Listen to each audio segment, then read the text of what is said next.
for the final match of the regular season of the International Swimming League 2020. And what a match we have for you.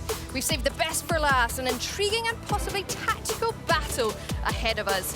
After coming off a 4-match break, Ellie Current will be feeling refreshed and ready as London Roar are looking to build on their good form to date. Meanwhile, can the return of Federica Pellegrini help Aqua turn around their fortunes, or can anyone get in the way of Cali's perfect season?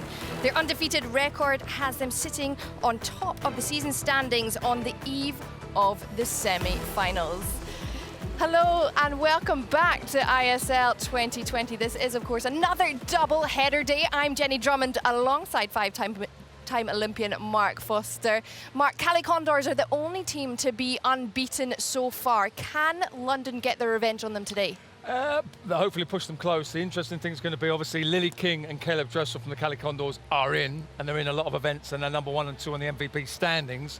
London are out without PT, resting.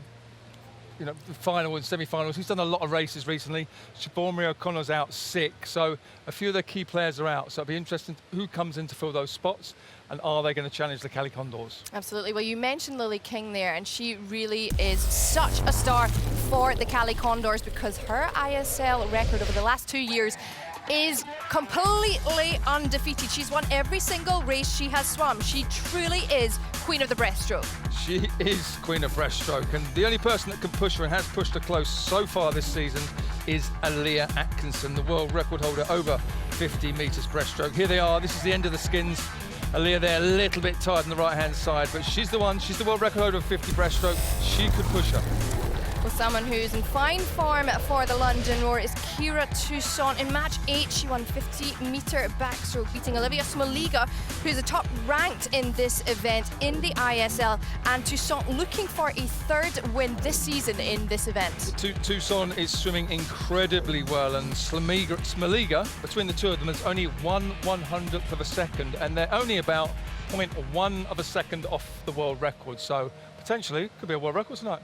Indeed it could be. Well, we can go from one London Roar swimmer to another, because earlier on, Mark caught up with the London captain for this match, James Guy. James, team captain for the London Roar tonight. First time? First time here, yeah, first time here. Proud of that? Of course, I mean, obviously the people here on the London Roar team are they're massive, massive stars, and to be the leader of that tonight is something quite special. And you had an extra lockdown from everybody else. You've come in a little bit late, trying to get up to speed again? Yeah, it's been quite hard actually, you know, being realistic with things. Obviously being locked down for an extra 2 weeks at home, you know, coming here a week later, watching the guys be on fire and, you know, not quite being there. It's annoying, but it is what it is, you know. You've got to be kind of take where you are right now and build from that. So this evening you've got the 100 fly and 400 free tonight. Nice. Yeah. Looking forward? Yeah, it's my first 100 fly since Vegas, so a long, long time. You know, no one's raced since, well, for almost a year now. So to be here in this kind of bubble with the athletes here is something quite special. So, you know, enjoy it while you can, because it could happen again. World champion, world bronze medalist on the 100 butterfly. We're going to see some more of that nice underwater fly from you tonight. You know what, I'll try, mate, I know, but these guys here, they're pretty special underwater. We're the best underwaters I've ever seen and in the sport. So, you know, to be in this field tonight, you can learn a lot from these guys and, you know, transfer it to the long course meets in a few months' time. Look forward to seeing you back to your best. Thank you, mate. Thank you. Well, we can go from London Roar to Ellie Current, because we haven't seen them since match 5. Can you believe it? There is Beryl Gastadello. Now, she got 4 individual race wins in that match. 50 and 100 fly, 50 and 100 free. She really was in good form, Mark. She is, and she can swim many events. I mean, she could be up against it this evening on the 100 fly at the beginning, because you've got Dahlia Wattell going in there against her. 50 freestyle, she is fastest this year on paper, but she's also got Hopkin in there and Smoliga on the freestyle, and she's also doing the 50 back. She'll be in with a shout. She will be indeed. Well, there you can see her in 3rd position in the season MVP standings, just behind Caleb Dressel and Lily King. She hasn't raced for 9 days, and Mark earlier caught up with her to see how she was feeling ahead of this meet. Beryl, your 4th match, starting off the 100 butterfly, up against some good competitors. Yeah, I'm super excited. I've only swum it once so far, so I'm excited to see what I can do, work on some details from last time. And it's been 9 days since we haven't raced, you know, so let's see how we can just what we can do. I have no idea. So after 9 days of rest, I say rest, training, not are you really. feeling more motivated? Ready to go? Yeah, I'm motivated. I don't know where my body is at because I've been training hard for the first half of the week, and then I was trying to recover from it. So we'll see, you know? It's a question mark. So is the 100 butterfly a tactical change because you can swim lots of events? Well, it's because I swam pretty well with the girl Ali last time, so we're just like doing that lineup again, and then we'll see coming into going into the semifinals what we're doing. We just want to give another shot at it. Well, we can now turn our attention to the Aqua Centurions, who have been without this lady up until this point. Federica Pellegrini, multiple gold medalist. She suffered from COVID-19, felt really, really terrible, was at home, unable to swim for 2 weeks. How much did they miss her, Mark?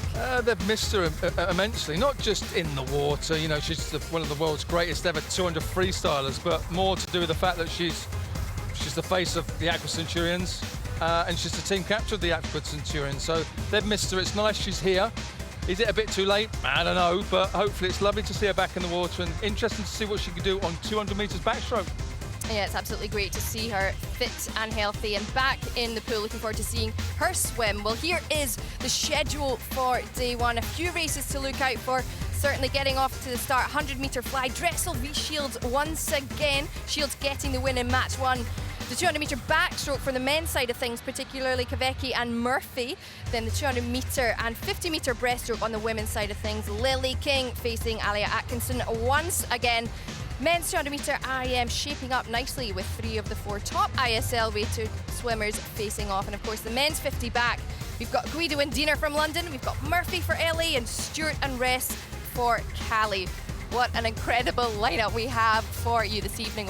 We can now go up to the commentary box to Bernie Gunther and to Ida Gaines. Guys, just running through that schedule, we've got some amazing matchups, but we have a couple of names missing as well. Yeah, of course, Adam Peaty, he's not going to go in the 50 breaststroke. And Roddy, take a look at a lot of the teams that are here in this competition. London, Cali, even LA, they feel like they should make not only the semifinals, but the finals and maybe raise the trophy. So it's all about putting together the strategy so you can succeed at the end. I think that's the one thing that we can look forward to this competition, this match right here, is the fact that really you've got to believe you have at least 2 of the 4 top teams, if not 3 of the top 4. And so I think this is a bit of a preview, certainly of the semifinals, and who knows, along with energy, the finals themselves. And we saw earlier today Bruno Fratis stepping up for Tokyo. We had no Vladimir Morozov.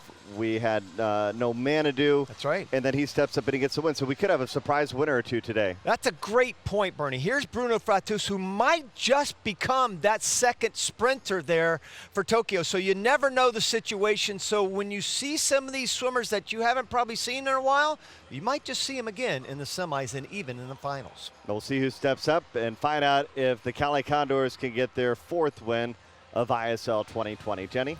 Absolutely, guys. Very much looking forward to this meet. Well, joining us now in the studio, the head coach of Aqua Centurions, Matteo Giunta. Thank you so much for stopping by.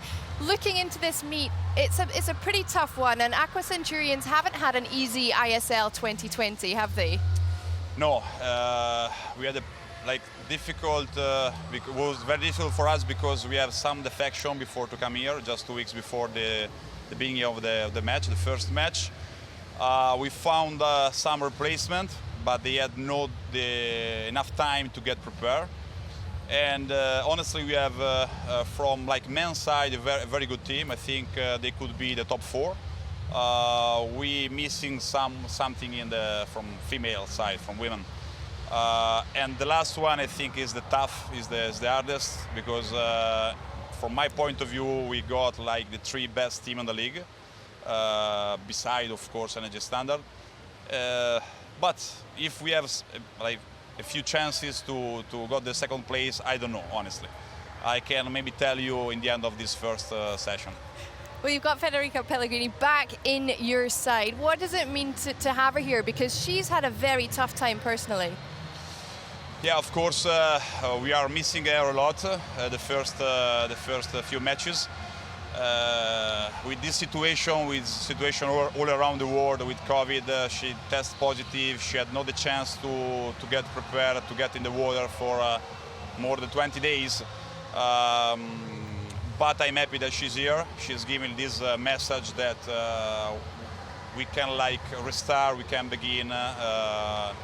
She will be not at the best shape condition, but it's okay, it's fine. I'm very happy with that. So where you are now, obviously got this competition and you'll go at it hard and see what happens. You need to finish second to make the semis? Yeah, it's very hard to believe that, but yeah, it's the only chance we got if we wanna go to the semi-final. And so you're aware of that. So what do you do? What are you thinking next? Because obviously the swimmers are loving the competition, but are you already planning for next time? How do you look? I mean, it's very difficult to keep them like focused on the competition because they are like smart guys. They know that it's very tough, it's very hard. But I just told them to believe. You know, impossible is still like possible sometimes. So let's see what they got. Well, Matteo, impossible is nothing, right? Yeah. Exactly. Well, we totally agree with you. we wish you all the very best, and we you. hope this isn't your last meet. But if it is, thank you so much for everything you and your team have brought to ISL 2020. Thank you. Well, Thank you, guys. Thank you. We can now take a look once again at the schedule for today. It really is shaping up to be a fantastic meet. And of course, we're rounding off the day with the 4x100 medley relays. Whoever wins them gets to choose the stroke swum in the skins. And we know how pivotal that can be. Well, the big question is, can Cali Condors remain undefeated and get their 4th win of ISL 2020, or can another team get in their way? Mark and I will be back to dissect all the races, but in the meantime, enjoy this day 1 of match 10.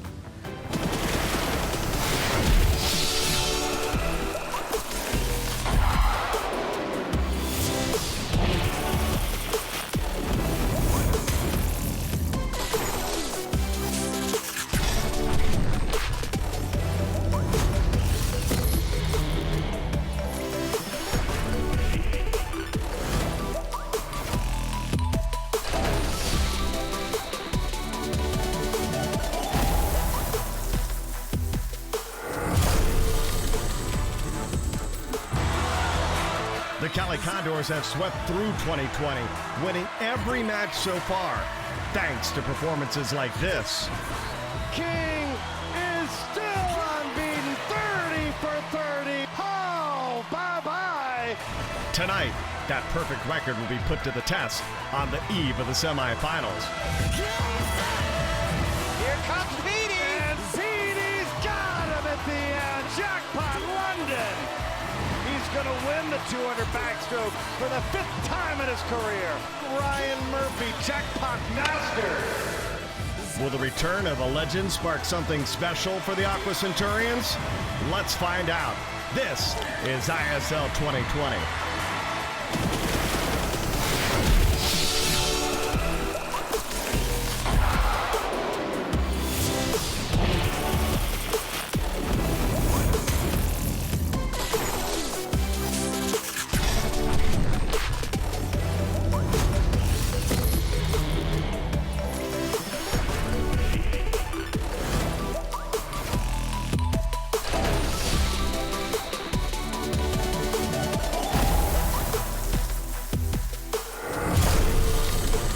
But we're winding our way to close of the regular season for ISL 2020. And what a way to end it. 3 teams that feel like they could be in the finals. LA Current, London Roar, and the only unbeaten team for ISL 2020, the Cali Condors, battling alongside with the Aqua Centurions, match 10 of ISL 2020. This is a look at the season standings to date. Cali Condors only unbeaten team with 12 points, but a big chance for London or LA to move up as well if they can get a win. We are so glad you decided to join us. 3-time Olympic champion Roddy Gaines. I'm Bernie Gunther. Well, it's all about the strategy for these teams, not just setting up a win today, but wins in the semifinals and then building towards trying to be the ISL champion. And Bernie, you're so right. This has a feel of a final. I mean, this is what's going to be exciting about this match between LA and Cali, and of course London. Those three teams are fighting to get to the final with energy, and that's why you're going to see so many great names and some really cool matchups. Now, the Cali Condors are unbeaten. So is Lily King. King is queen, no doubt about it, and we're going to see her in 3 different events today. The 200, the 50, all important 50 against Alia Atkinson from London. There they are right there. And the incredibly important 400 medley relay. She'll swim the breaststroke leg. Well, we're going to see Chiara Toussaint get tested as well, trying to get some wins for the London Roar. She's going to go up against Liga. Oh, what a matchup that's going to be. Been so tough all year long with those two, separated by only 1/100th of a second, and they're less than a 10th off the world record. Can we see that go down today? And the biggest name in Italian swimming has finally arrived into the Budapest bubble.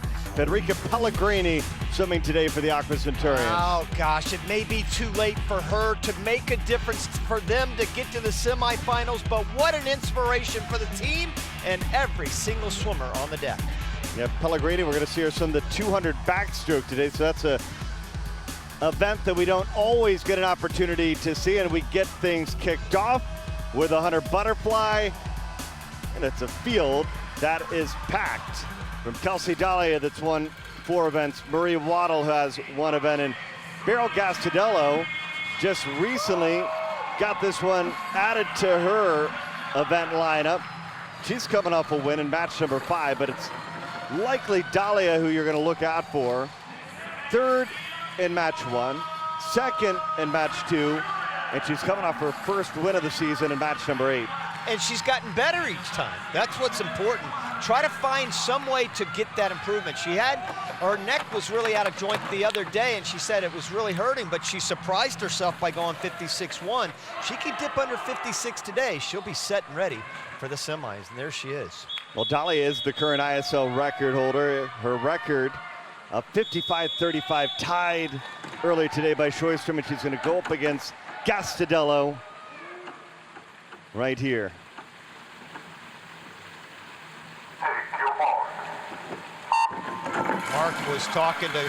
Mark Foster was talking to Gastadello earlier, and she said, you know, this is just a way for me to kind of find my way a little bit. Let's get it started. Let's get the team going with a big win maybe perhaps here. They've got another 1-2 punch with Ali Tetzlaff right next to Beryl Gastadello, so this could be a big moment.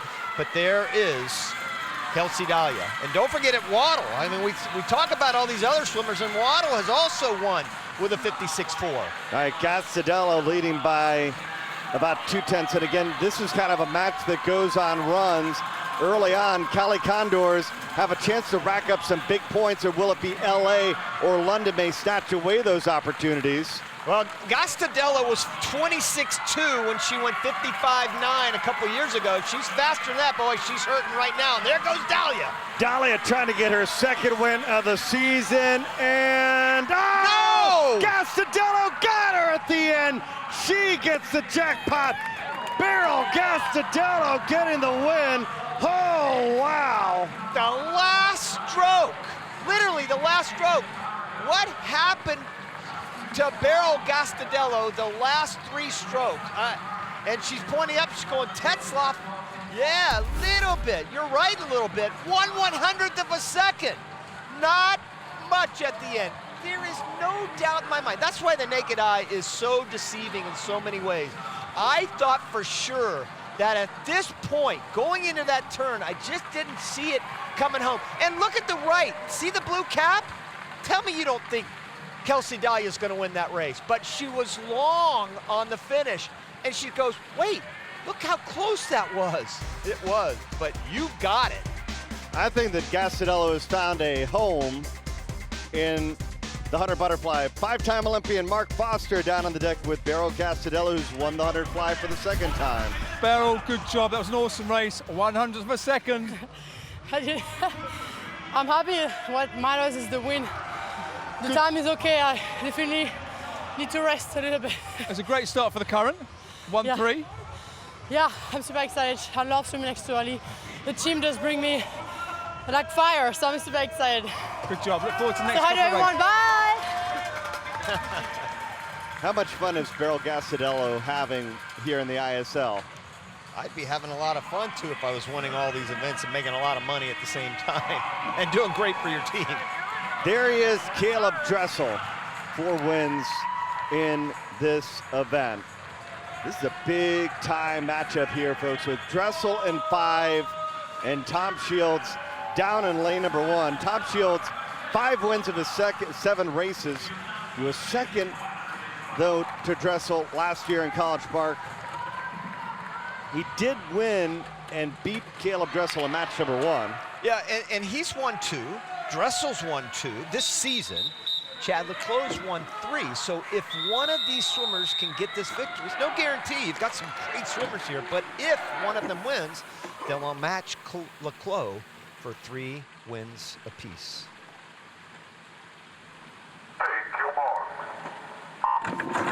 When Shields went 48.9, which is the top time so far this season, he was out in 22.9. Dressel was out in 23.2 to go 49.3. Again, top 2 times of the season though thus far are those 2 guys. Caleb Dressel leading the season MVP battle with 196.5 points, just in front of Beryl Gastidello, by the way. And it's Shields and Szabo and Vakovashev early on. Dressel was 6th, 23.3, so he will have to do it the second 50 like he's been doing it. Oh, he's so long on that touch right there. Real long for Caleb Dressel. Does that cost him some momentum coming Look off at the wall? Shields coming down. Shields staying down. Can Shields edge out Dressel? No! Caleb Dressel gets the win for the Cali Condors. Again, it's the touch. It's all about the touch at the end. And David Marsh, the head coach of LA, knows it was just at the very end. And Dressel was terrible on that 3rd turn. He'll tell you he had a bad turn, the last turn, but 15/100ths of a second. No doubt those 2 guys were the 2 guys you're going to look at the entire way, but watch him come home here. There's the turn. See him right there in the middle, blue cap? Hope you got to see that because that was a long turn. He's not going to be happy with that, but he came out of it pretty good. I thought Shields over there to the left stayed underwater a little bit too long, but watch the touch. Full stroke for Dressel. Shields was a little short on the touch, and it cost him 15/100ths of a second. Well, we get Beryl Gastidello upsetting the Cali Condors with a win in the women's 100 butterfly, but Caleb Dressel answers right back. He wins the men's 100 butterfly, 5th win for him in the 100 fly in his career. And at this point, Cali and LA tied with 27 points.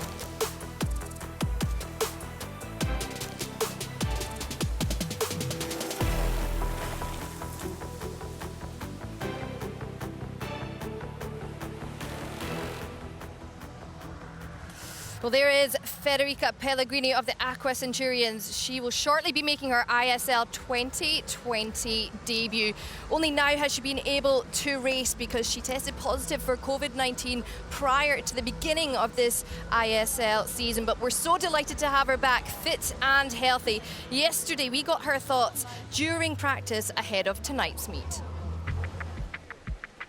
5, posto, 5, posto, 12-8.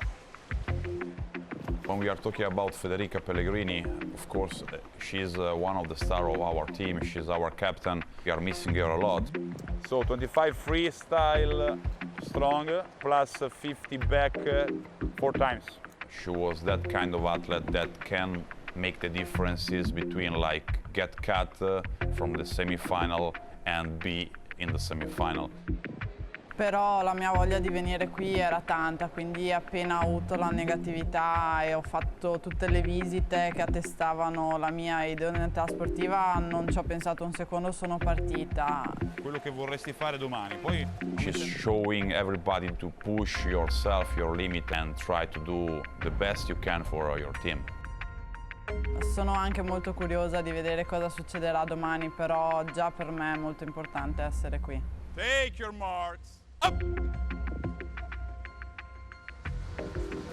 It's so good seeing her back. You know, she's Olympic champion 200 freestyle from Beijing, and from 2005 to 2015, so over a 10-year period, 6 world championships, she medaled every time. So she's not only a massive swimmer in the world, but for Aqua Centurions, so important. It really is. Well, we can't wait to see her back in the pool, see what she can do this evening. I'm sure a few nerves here and there, but we can go back to the pool deck live, because coming up next we have the 200-meter backstroke.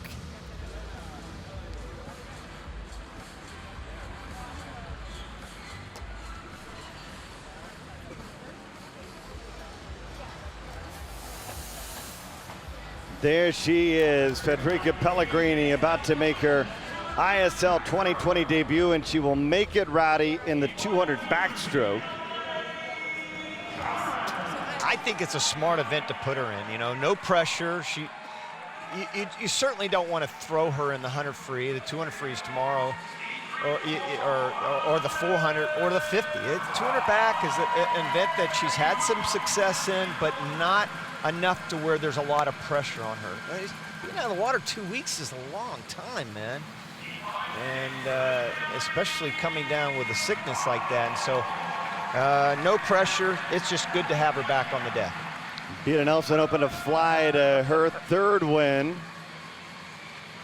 of ISL 2020 in this 200 backstroke. She was 2nd her first time out to Emily Seebohm. From that point on, though, it has been all Beata Nelson, and there she is, Pellegrini. Seems like the last time she really prepared for a 200 backstroke was back in 2013. But she's going to make her ISL debut this season at 32 years of age. I think she's the greatest 200 freestyler in history on the women's side, no question about it. You can't argue with an Olympic gold medal and 4-time world champion in the event. Will she swim it tomorrow? Probably not.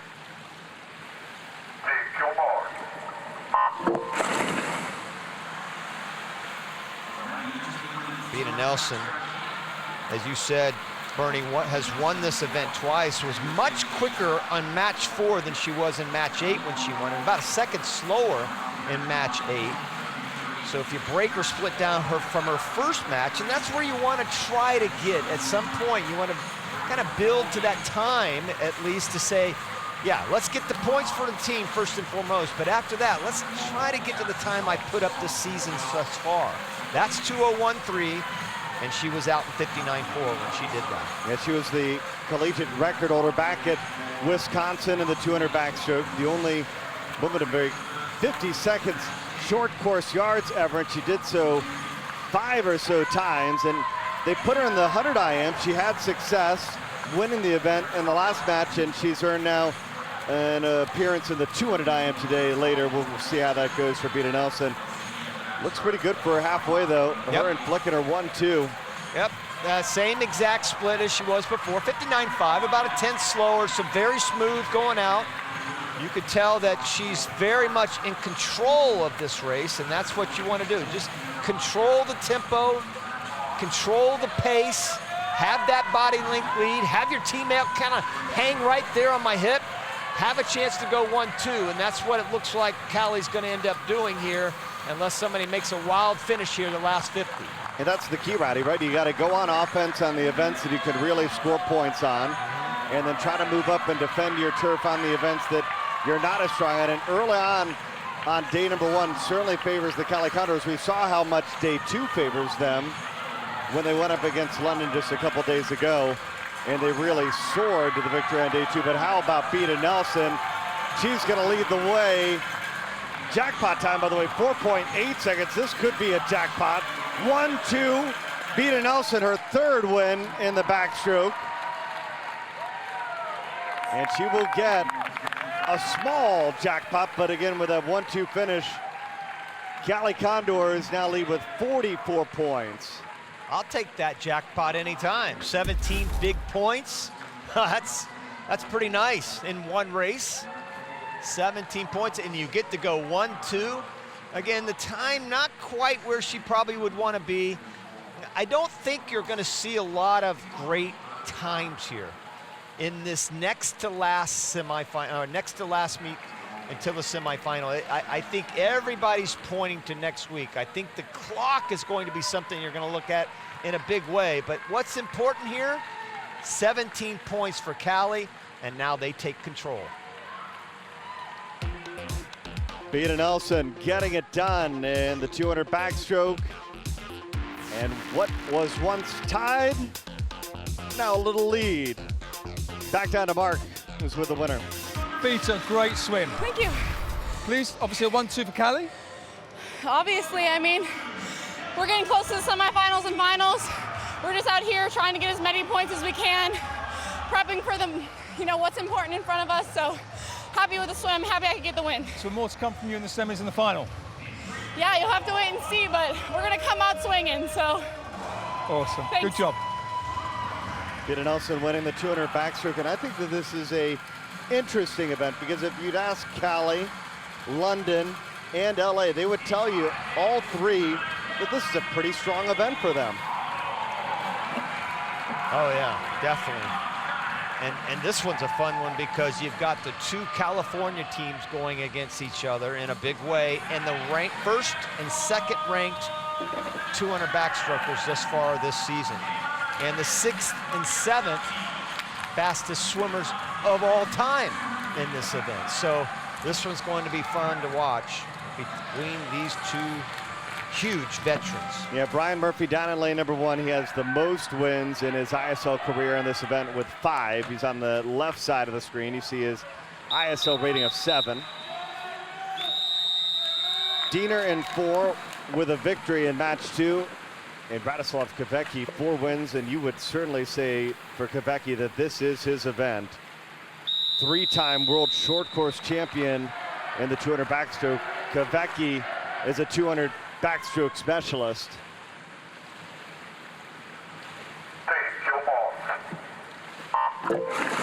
Well, Bernie, I think he was definitely playing games, so to speak. Not necessarily games, but he was just wild with his strategy the first few times he swam. And I mean, in match number 8, his third 50 was 26.9. That's where he kind of took off, and then he backed off the last 50. Here, he's got to stick to a solid strategic position here because you can't be doing that against Ryan Murphy. It is Murphy, followed by Diener. 25.5 for Murph. Murph was 52.9 when he went 148.03. Kvecki was 53.8 when he went 148.12. That's how close they are this season. 9/100ths of a second separates them. And Greenbank, watch Greenbank, he could be sort of a dark horse in this.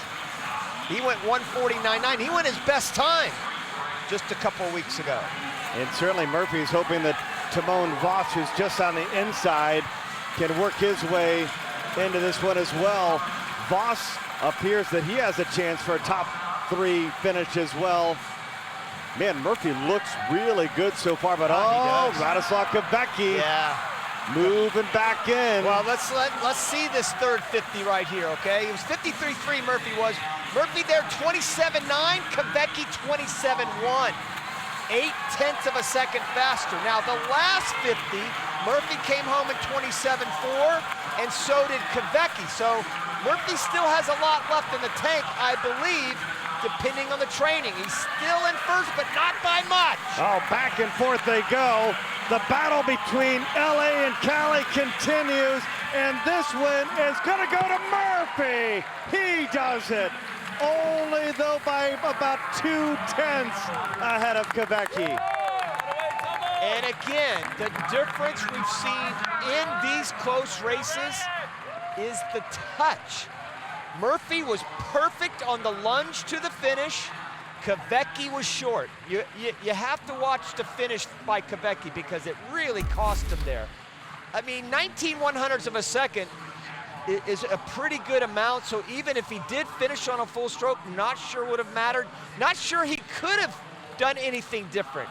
So, not necessarily a half stroke, probably three-quarter stroke, and he was just in a bad position. But watch him, there's Murphy far left. You see Kvecki, now watch Kvecki's finish. Watch it. See how he half-stroked it? No doubt, half-stroke. That cost him. No and not doubt. only did it cost him his points, but that's what makes Ryan Murphy jackpot master, hauling in a big load for LA Current, who have moved into the lead.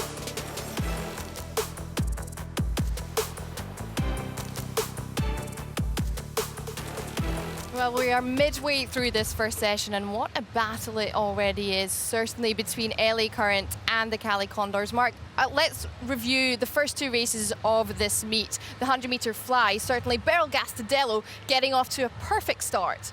Actually didn't, it's a story of, and we just saw the guys talking about that, it's a story of finishing. This is at the 50 turn on the first race up, women's 100 fly, Gastadello closest to us down the bottom here in the yellow hat. Top end of the screen, the blue hat is Dahlia. Dahlia has the second fastest time in history. She's not found form yet, but Gastadello off the wall here on the last turn. Both of them have got great underwater. Who stays under longer? Both up around roughly the same time, but it all came down to this last 15 meters. It was going to come down to the touch, and it was just basically Gastadello that hit it perfectly.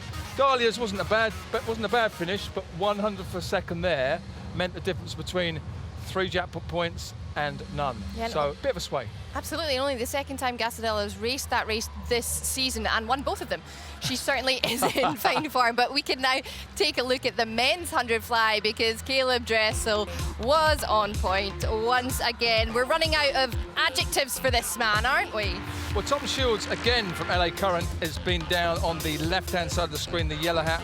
In the middle of the board is Dressel. Coming to the last wall here, Shields is ahead, a big glide in by Dressel. Shields stay under, he's known for this, it's his signature.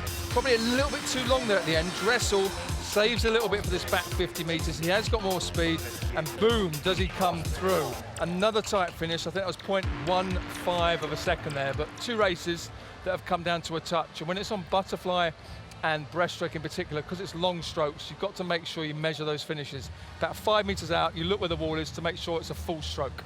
Absolutely. Well, that's the third time that he's won that event this season, and he's got yet another few swims to go this meet. Yeah, he's greedy. He's greedy. Well, he's a winner, that's for sure.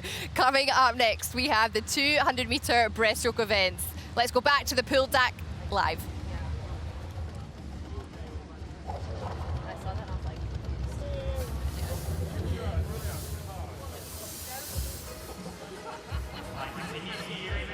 All right, American record holder Lily King backstage. 30 wins, 30 tries. She has been perfect, but we expect that she will be tested today. Sebastian and Smith onto the pool deck first. As we've seen, LA take the lead, 7 points ahead of the Cali Condors. We are waiting for London to start roaring. It will happen before the day is done. Sydney Pickram, by the way, is going in as a late substitution to take the spot of Siobhan O'Connor. She's joined with Annie Laser, who's won this event 2 times. But King is going to be the one to watch. 7 times she's won this event. And it's interesting because Lily King and Annie Laser both are coached by Ray Luz. So it's interesting to see going against a fellow teammate back at home, but obviously a competitor here. King and Annie Laser in 4 and 5. You mentioned that Lily King, she's the American record holder in this event, but not the world record holder, Rowdy. And I'll explain that here right off the start in 30 seconds or less. That's right. Rebecca Soni is the world record holder from the United States, 2:14.5. King broke the American record that is recognized by USA Swimming. USA Swimming decided that American records set in tech suits after October 1st, 2009, when USA Swimming implemented the tech suit ban domestically, would not be ratified. That includes all times anywhere you go. So Sony did that at the end of 2009. In fact, one of the oldest world records on the book. December of 09, Therefore, King broke the American record when she went that event in match number 8. 2:15.8 is the American record. 30.6 on the way out. She was 30.2 the other day. Did I do that okay? Yeah, you did great. And the one thing that is amazing to me, particularly with what we understand, you know, talking to Jonte Skinner, talking to Jason Lezak, Lily King is not coasting through practice, folks. She is grinding it out day in and day out, and it appears that she's got a whole lot more speed in her left, I would assume, when she backs it off a little bit as we get towards the semis and the finals. And wouldn't you think, Bernie, if there's going to be a time that you're going to beat Lily King, you probably should go ahead and get it done now. And that's what Annie Laser might just be thinking, that, you know what, I think Lily King might be a little vulnerable here. And at this point, she was out in 106.3. I'm talking about Lily King. That is a second and a half slower than she went when she went 2:15 plus. So all of a sudden, maybe this training is taking effect, and one of the longest streaks in history might just be in jeopardy. Look at this. Annie Laser has taken the lead, but King keeps turning. She somehow has found her way to get their hand on the wall first against Atkinson, but she's trailing here. Oh, Laser trying to get it done for London. Can Laser do it? Finally take down the champ. King's not going to go down easily, though. Annie Laser. She does it. King defeated. London roaring. Oh, Annie Laser snaps the streak. King is no longer on top.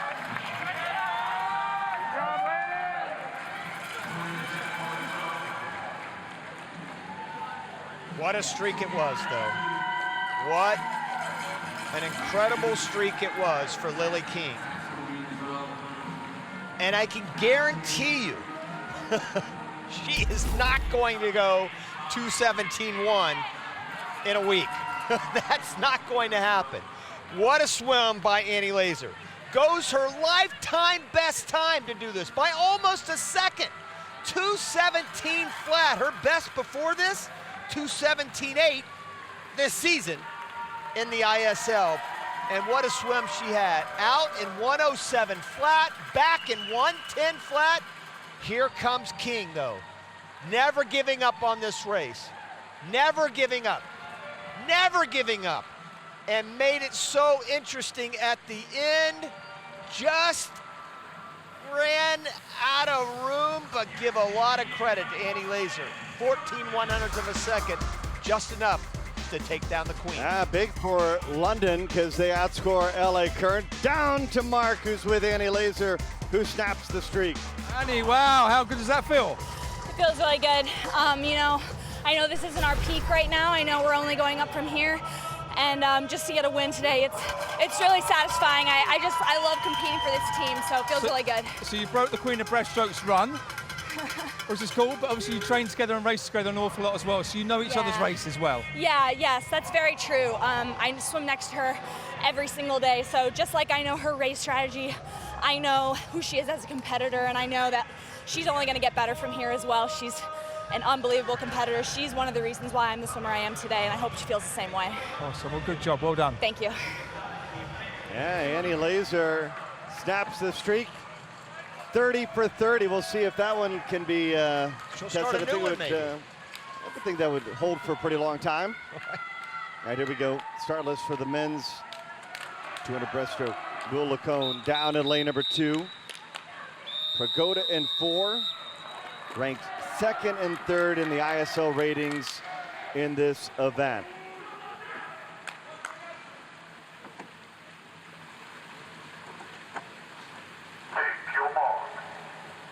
Pagoda, the world record holder.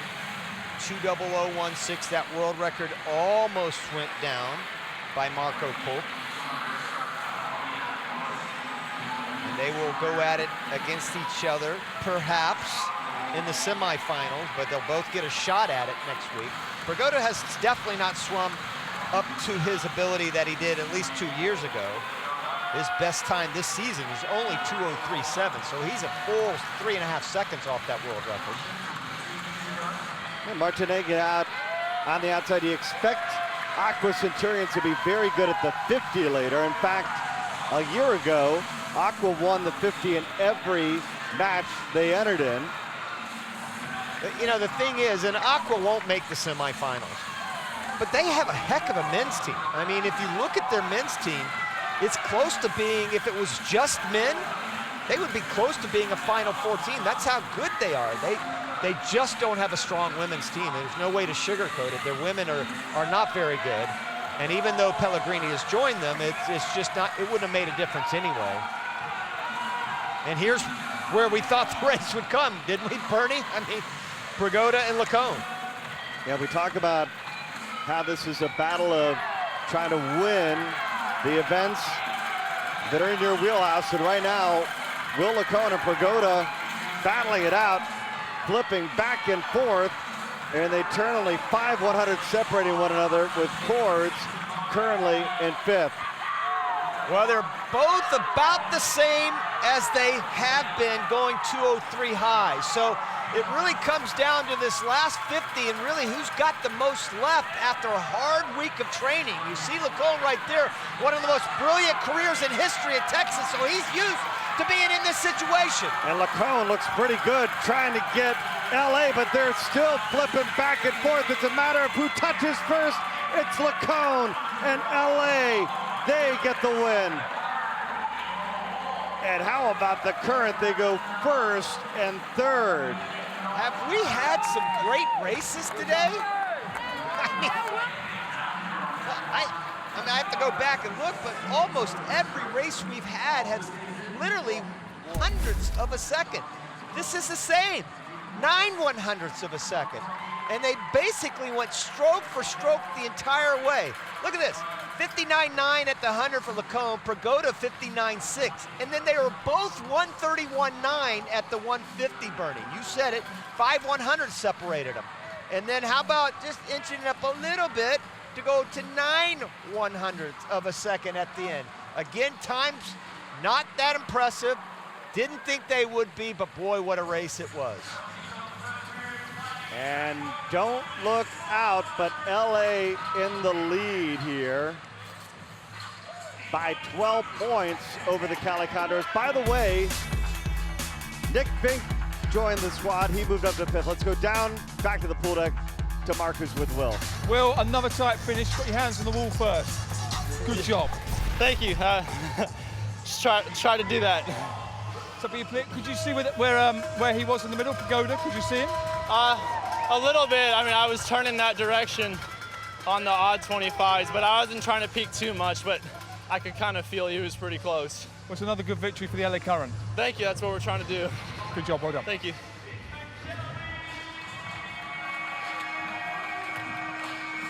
All right, 400 freestyle relay. And again, this one is worth double points. Can't count anybody out in this match right now because you got 79 points for LA, followed by Cali, and then London finds themselves 3rd with 52 points. But this relay here is worth 18 points for a win, 14 points for second, so you get 1st and 2nd, 1st and 3rd. You can rack up a lot of points here. It looks like it's pretty evenly matched. How do you break this one down? And I think London is certainly the favorite here. They did beat Cali last time out by about 1.5 seconds with Freya Anderson. Actually, they won that match by 0.3 of a second. Their best time of the season is about 1.5 seconds ahead of Cali. So you're right, Bernie. If this shapes up to be the same exact match we saw just a few days ago, then yes, absolutely Cali and London. The Current are a little bit in a unique situation. Weitzel moves over to the B relay. Normally she would be on the A. I think they're setting her up to have a great 50. So they're anchoring her on the B.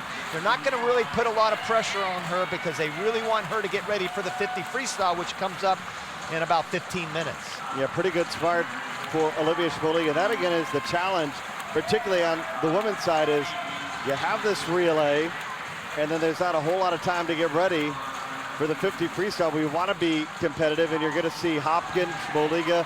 Those are names we expect to see in the 50 freestyle in just a couple of minutes. Well, a little bit different strategy here. Hopkins leading off. When they defeated Callie by 3/10, she anchored the relay. Still a really good job by Smoliga.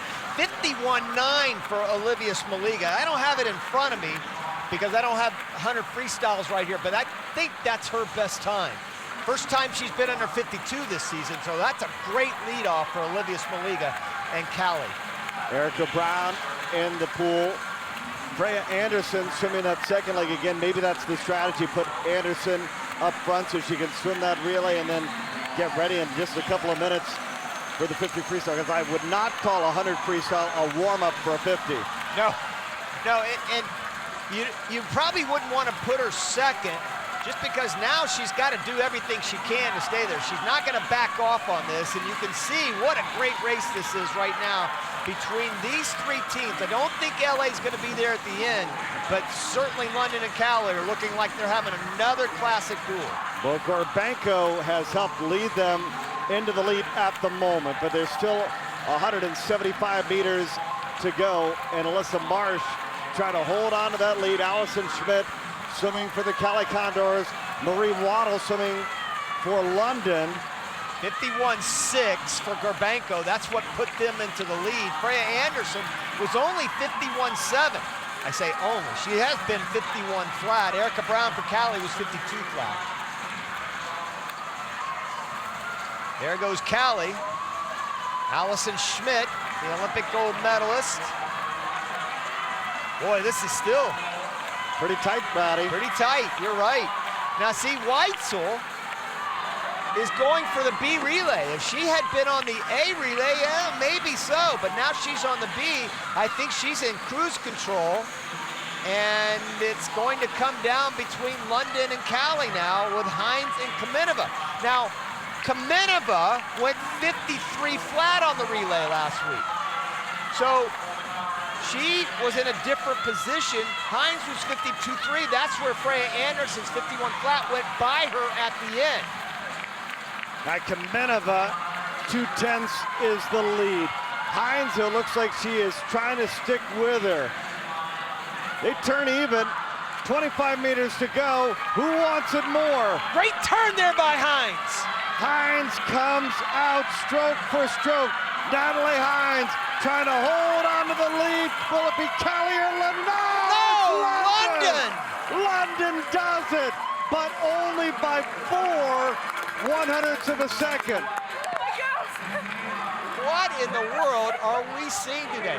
If this is any indication about what we're going to see next week, I can't wait.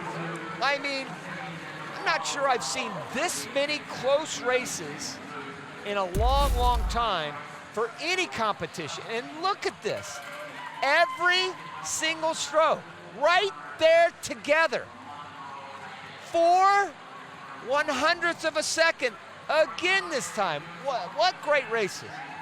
And what a job by Kamenova, who was 53 flat last week. She goes 52 flat today. How about this start? Lots of great racing. And if you like the LA Current, they're the ones that are on top early on.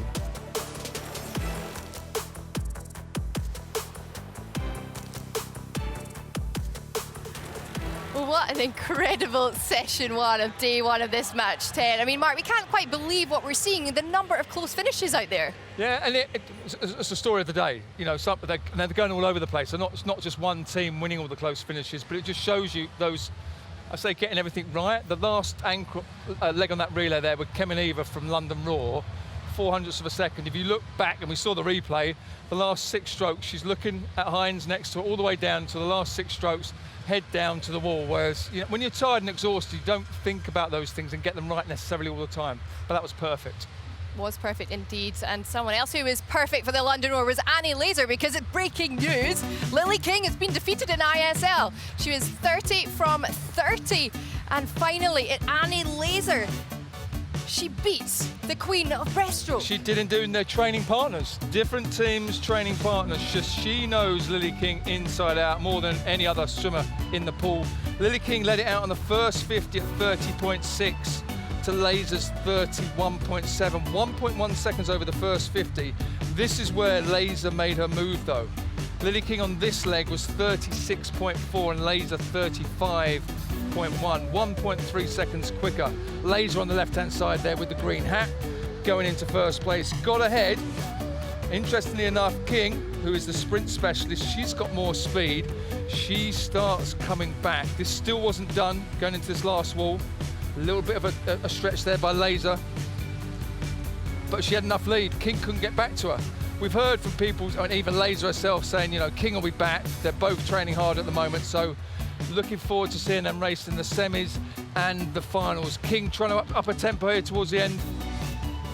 It's not 31 from 31 anymore, is it? It isn't indeed, and congratulations to Annie Laser. The question is, what will we see later on in the 50-metre breaststroke? Ali Atkinson up against Lily King. Aaliyah must be thinking now, yeah, she's beatable, right? Maybe she wanted to do it first, but it just shows you now everything is up for grabs. It sure is. Well, don't go anywhere because we will be back right after this.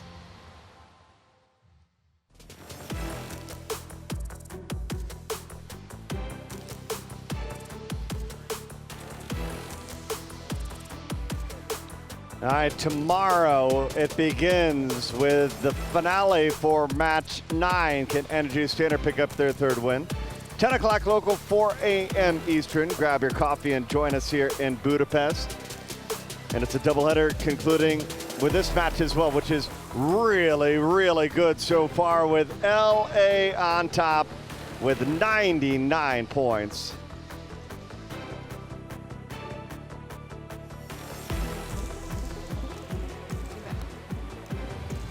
Well, despite Cali Condors being in 2nd place right now, they are the only team who are undefeated of ISL 2020 so far. We can see how they got it done on day 2 of match 8. The biggest day of the year so far. Cali, New York Breakers, Tokyo Frog Kings, and the London Roar for day 2 of match number 8.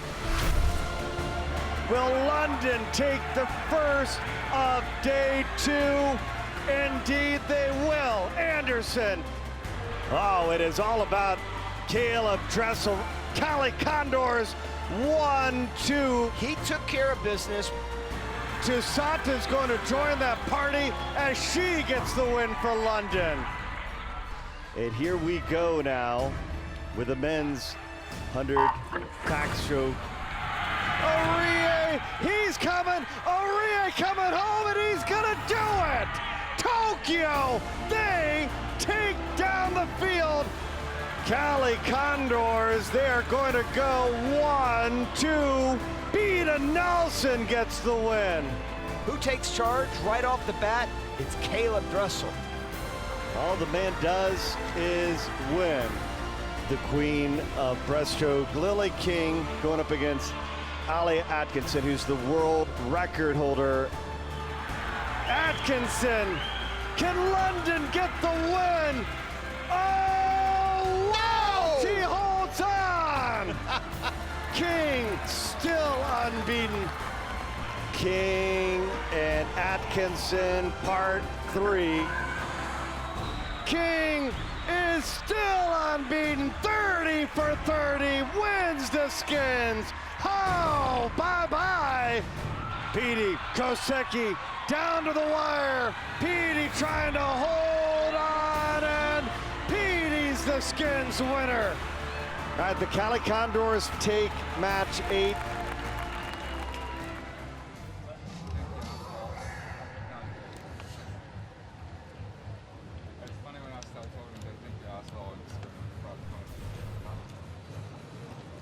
All right, backstage, the man, the myth, the legend, Caleb Dressel, getting set to go here in the 50 freestyle, trying to get his 6th win. We got 4 swimmers rated in the ISL's top 10 here in the 50 freestyle. 3 of them under 21 seconds. 3 of them lifetime bests here in 2020 during the ISL season. Christian Golumev going to be down in lane number 1. Everybody's heard the name Maxine Rooney by now if you've been watching our ISL coverage. He has certainly had some really impressive swims. Can swim an array of events, 50 free to 200 free, 100 fly. Certainly strong on the relays as you see Dressel come out. Another busy day for him. He has just been swimming event after event after event. Justin Ress, his teammate, went a best time this year, 21 flat. Got third in the very first match behind Dressel, who got second to Manadou. There he is, world record holder. Well, he's only scheduled to swim 7 events. That's not nearly as Piece of many cake. as we see.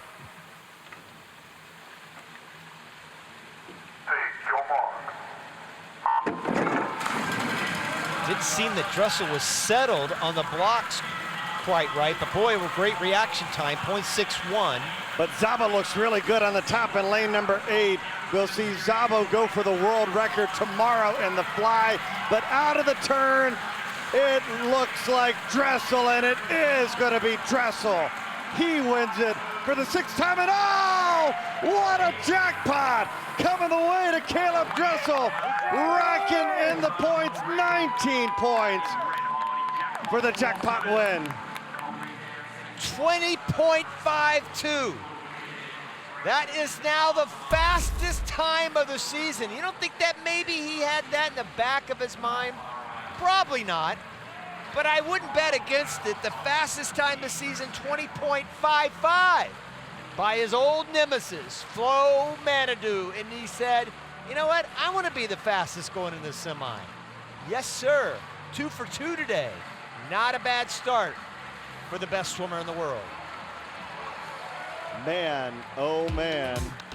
Caleb Dressel, he's got 29 of the 111 points Callie has here on day number 1. And with that win, Callie has moved in front of LA, now leading by 5 points. All right, this could be a big answer back though for LA. Beryl Gastadello, who's won this event 3 times. Abby Weitzel has won this event 1 time. Is this the moment for London? Freya Anderson and Anna Hopkin. They're going to be in 3 and 4.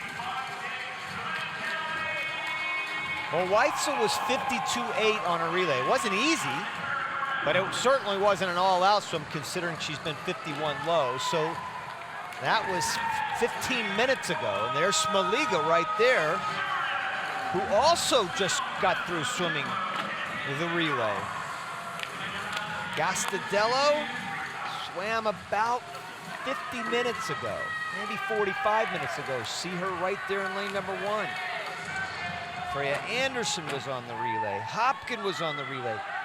Watch Erica Brown.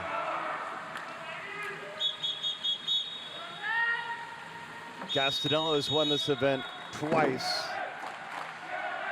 Olivia Smoliga trying to get the win for the Cali Condors.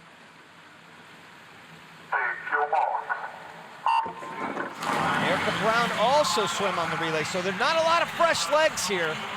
Abby Weitzel looked really good off the block. So does Smoliga. Weitzel turning just in front of Smoliga, headed home. Smoliga, remember, had that great lead off in the free relay. Oh, Abby Weitzel. She is gonna do it. And LA 1-2 jackpot again.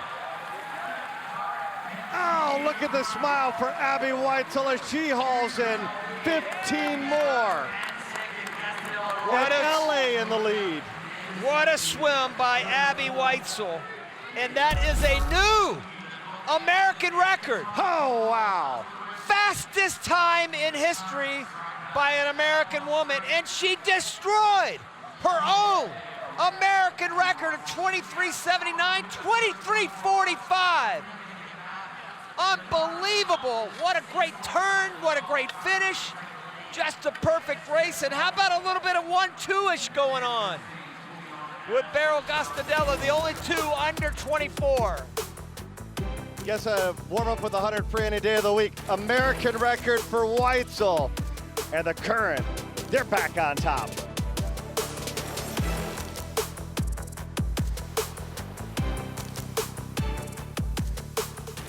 Well, this meet really is shaping up to be an incredibly tight one. Ellie Current back on top after those 50-meter freestyles. But let's look at the men's first of all. Caleb Dressel, the fastest man on the planet in this event, did not disappoint for his team at all, getting a second win today and winning this event for the 6th time in his career. What a start. If you just look at him off the block, his vertical jump is just like none other. It gets him out there a good half body length ahead, and his turn is underwater.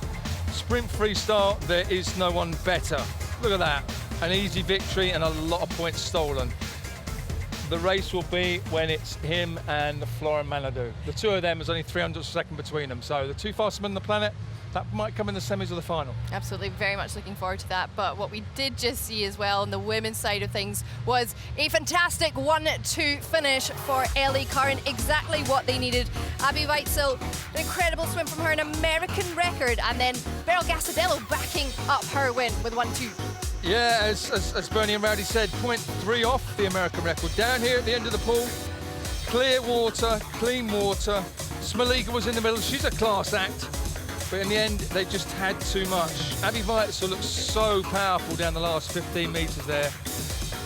How good is that? You don't just normally take off 3/10 off a 50-meter freestyle time. It's normally like 100th here and there, but that was a massive PB. Absolutely, but how important are those races for the jackpot points as well? Because both Callie Condors and Ellie Current sweeping up the points there. Yeah, massive. Obviously, Caleb did it beforehand, took a load of chunk of points, and then LA Current Weitzel went, you know what, we'll have some back again. So it's no surprise those two are that far ahead of everybody else, just because those jackpots are coming into play an awful lot today. Well, it really is shaping up to be such an incredible meet. And coming up next, we have the 200-meter IM. It is the men's first of all, and we have 3 of the 4 top ISL-rated swimmers in this.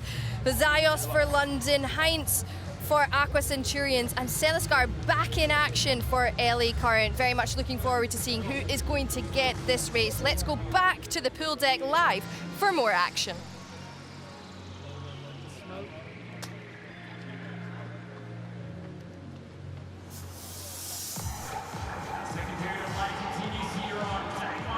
Hopefully you guys at home are entertained at the moment. What a start to match 10 between London, LA, Callie, and the Aqua Centurions. And now you see LA in the lead, but it starts to become better territory for London to start to roar.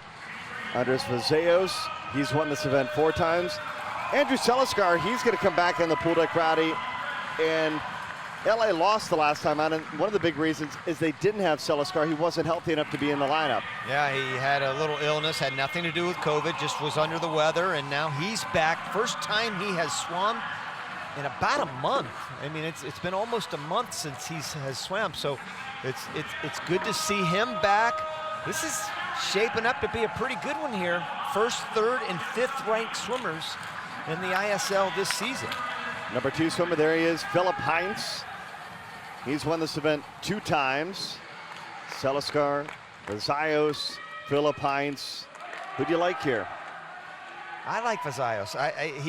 He looked very solid the last time out, and he went 152.4 just last week. But any one of these 3 guys could definitely step up. I just don't know where Seliskar's at in his training. Did he go back to work?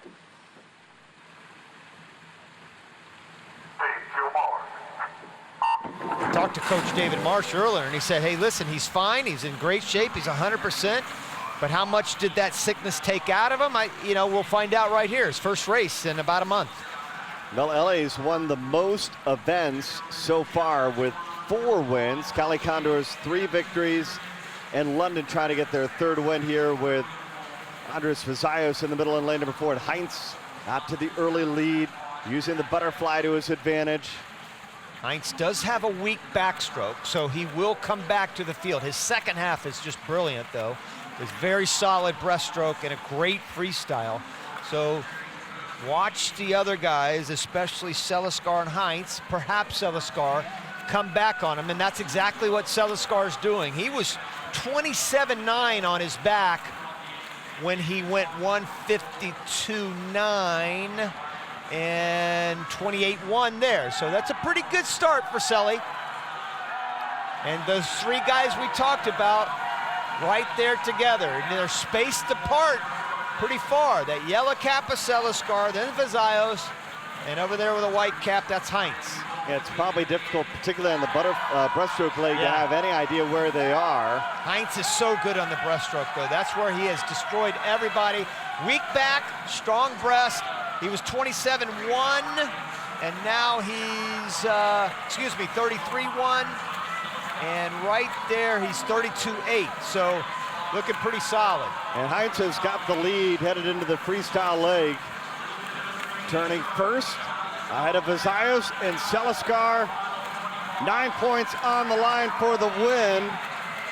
Here comes Vazayos. And Lanza moving up as well.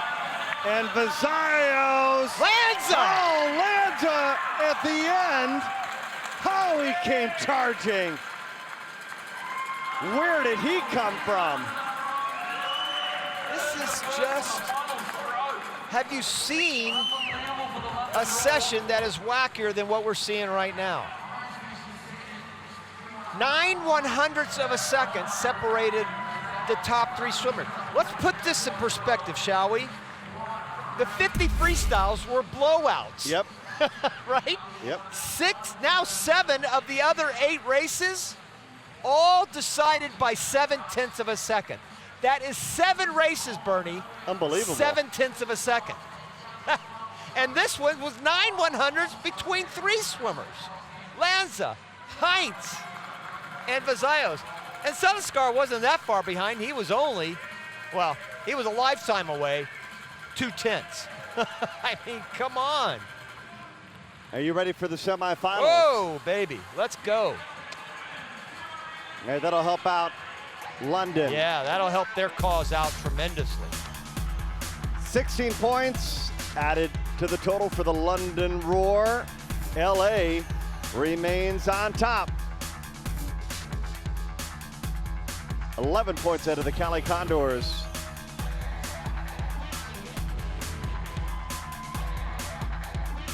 Check out our start list for the women's 200 IM. Sydney Peckram coming in as the number 3 rated ISL swimmer. She's won this event 2 times. Korbenko has been impressive. Those two separated by about a half a second or so. And you insert Beta Nelson. We know she can win the 100 IM. She did that a couple days ago. We'll see what she can do in the 200 IM as well now. I like seeing her in this. This is one of those strategies, I think, for Jonty Skinner and Jason Lezak as the GM. Jonty Skinner, the head coach. I think it's good to plug people in where, let's see what they've got. Let's see what they give us here. And maybe, you know, we might have to put Beta Nelson in the 200 IM. Swimmer in the 200 back and 200 IM the first day. 100 IM 50 back the second day. I mean, you've got a lot of options with him. Again, you get 12 men and 12 women that you can put into the lineup to start for your team in any given match. And it's about finding the right slots. Well, Beta Nelson certainly had, as I've said before, just a brilliant career at the University of Wisconsin. One of the great senior years that you'll ever see. Great flying back. And based on that dolphin kick and that underwater she utilizes so well. And you can watch her come off this wall here. This is what a great backstroker brings to the IM. Watch the distance she goes versus all the other swimmers. There she is right there. Look at that, underwater, underwater. Everybody else popped up. She's still in the lead, 10 meters down the pool before she pops up. Gasson right now on the left side, currently second. Pickram, though, within range. Expect her to make her move on the breaststroke leg. And she's in perfect position. Pickram is in a great spot because she didn't let Nelson get away on the backstroke, and she will go by Nelson on the breaststroke. She'll go by everybody on the breaststroke, but she'll go by Nelson on the breaststroke, and that means Nelson's gonna have to go back to her freestyle to be able to run Pickram down. Yeah, Peter Nelson though fighting. Yeah, but Pickram's building into this 50. She'll outsplit everybody in the field here. The two LA swimmers are doing great. Gassan and Gorbenko, 35.9 for Gorbenko, Pickram 35.7. So Gorbenko did her job in the breaststroke. All right, London, Sydney Pickram into the lead, trying to win this event for the third time. London trying to get back some of those points they lost early on. Look at Peter Nelson off the wall. Look at the turn! Peter Nelson is gonna pop out in front, battling with Pickram for the 200 IM. Not only can she win the 100, but Peter Nelson takes the 200 as well. That's 8 races by 75 100ths of a second. That one, what was it, Bernie? 2 100ths of a second. Wow. I mean, 2 100ths of a second. And it's big because it was a jackpot, so the 6 extra points go to Peter Nelson as opposed to Pickram. Yeah, and gosh, how close are these? It's so crazy. Gorbenko was 3 100ths of a second behind Nelson. How about that? The last 2 races, this one was decided by 3 100ths of a second. The men's race was decided by 9 100ths of a second. You had 6 swimmers, 12 100ths of apart. Crazy, in right? a 200. It's a lot of fun. I'm not talking 50, we're talking 200. How fun is this? Best swimmers in the world are right here in I'm glad I'm Budapest. not you calling this, though, that's for sure. Wow. Man, was Gorbenko charging there on the left side.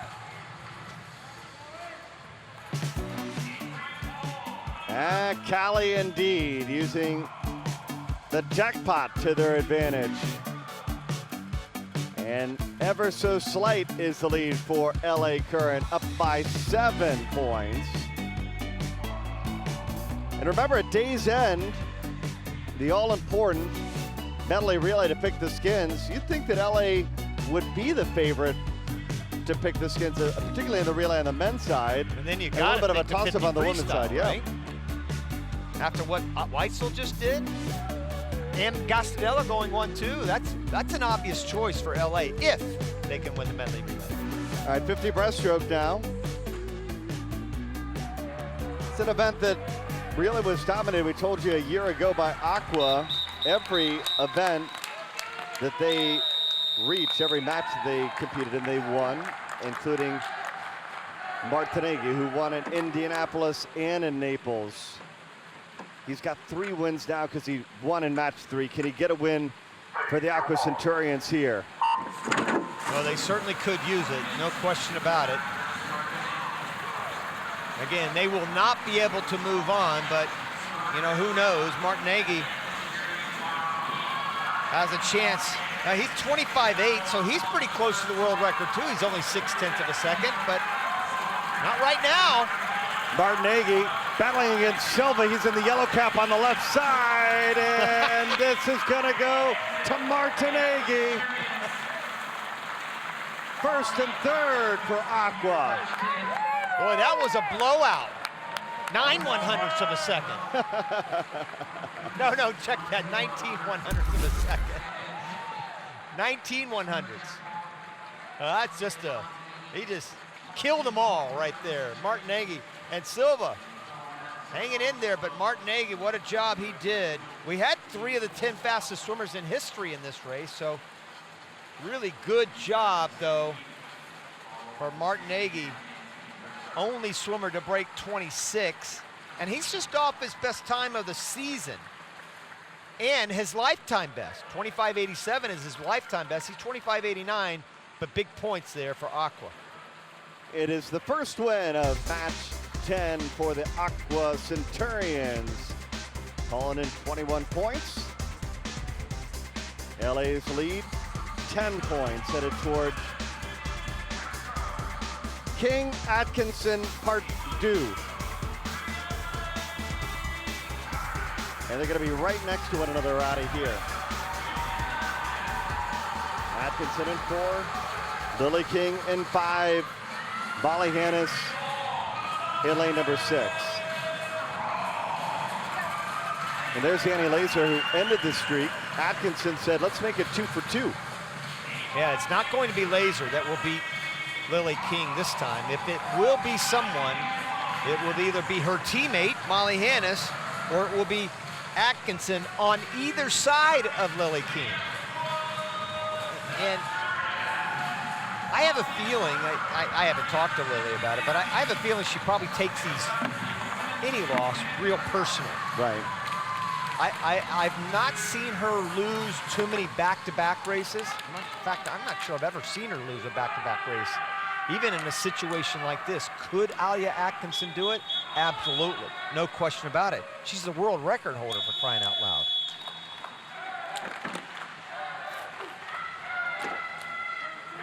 Atkinson has won this event 5 times. She's the world record holder.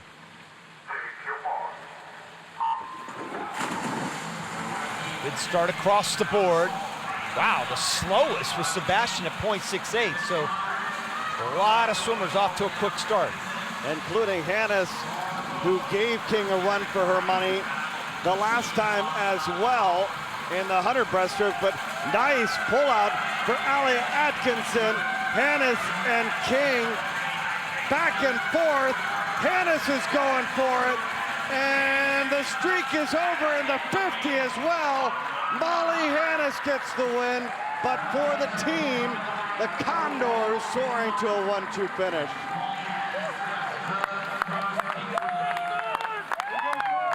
Well, you know, when the streak goes, it really goes. I mean, again, just like you want to give credit where credit is due, you give it to Molly Hannes. You give it to Annie Laser. Absolutely. I don't think you're going to see this situation again next week. I mean, Lily King's 29.18. Molly Hannes, 29.17. Another 1/100th race decided by that much. Wow. I mean, have you ever? Have you ever? And big turn for LA. Anastasia Gorbenko disqualified, so LA loses 2 points, and that puts Cali into the lead.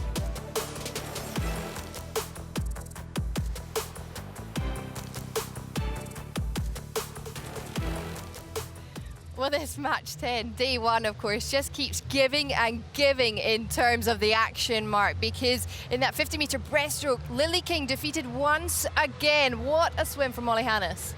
It was, and it's another story of the evening, which is those close finishes, and only got beaten by 100th a second. It happened to be her teammate. But off the start here, all kind of in a line. Alia Atkinson's generally got the best start. Off goes Lily King, turn over there. Molly Hannes down, diving down. Her stroke's a lot flatter. Off the wall, Hannes was a tiny bit ahead. Then King takes over. Water pull out from her. Atkinson, she's under for a long time as well. Coming into these last 10 meters though here, it's kind of neck and neck. You see Hannes there just a tiny bit ahead. It was who was going to hit the finish the best. Hannes, to be fair, had a little bit of a glide, but got the job done. 100th of a second. Lily King still smiling, and she'll be back. And Hannes getting the jackpot as well. How pivotal is that? Well, one of the two of them was going to get it because they were both together, Of but course. massive points and a big sway again. You know, they're making big point differentials at the moment. What's going to happen is when it gets to the final and you've got all the best teams going at it together, we're seeing they don't grab so many points off each other, but we are where we are now. We are. It's so competitive out there, and we just saw the women's 200-meter IM Beta Nelson with an incredible swim. She's never won this event before, and she absolutely smashed her time of a PB, didn't she? She did. I mean, in fairness to her, she hasn't swam this race very much, but boy, try her out now, put her in. Cali Condors also have Melanie Margalis, who is the ISL record holder at 2:40. She can go faster than Beta and all the girls in here, but Sydney Pickram there led the way. Not got the strongest freestyle at the end though. Beta Nelson claws her back going into this wall, as does Gorbenko down in lane 2 for the LA Current. Gorbenko was the one that came back the fastest, to be fair. Straight arm stroke there, but Beta Nelson, she had enough going into the wall. Sydney Pickram was just fading, but another close finish. 300ths of a second between 3 of them. We can go to the 4x100 free relay next.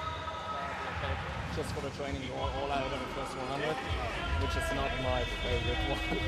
Definitely not. All right, men's 400 freestyle relay, and if there's an event that Aqua is good at, this, folks, is the one. And you'd almost say that the Aqua Centurions are dominant in this event. Certainly, and they've got the same 4 guys they've had all season long swim this relay in pretty much the same order that they've always swum. Maybe a little change here or there, but this is a relay that definitely is going to be reckoned with again today. Current will be close. They come in with the second fastest time of the season behind Aqua. Aqua's 3:04.9, Current at 3:05.6. So they certainly have a shot. If you're thinking Cali, they come in at 3:06 flat, and they do have Dressel,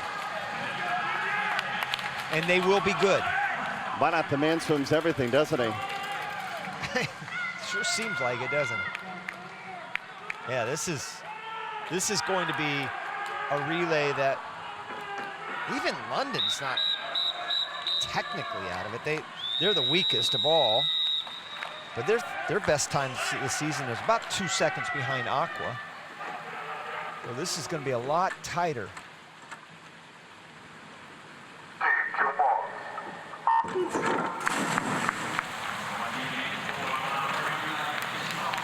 And we'll see if the Aqua Centurions can build a lead with this first leg. London goes with Duncan Scott. Pereira for Current. Moresi for Aqua. Mosrak for Cali. And Dylan Carter turns first, but only by 9/100ths of a second.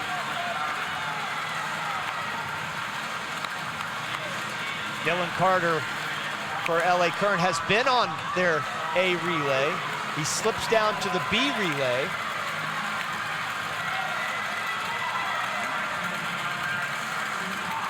Wow. Now that's a switch you wish you could have back. For LA, 46.5. Their A swimmer went 47.5, and they're 7th. Wow. That hurts a lot. You know, you never know.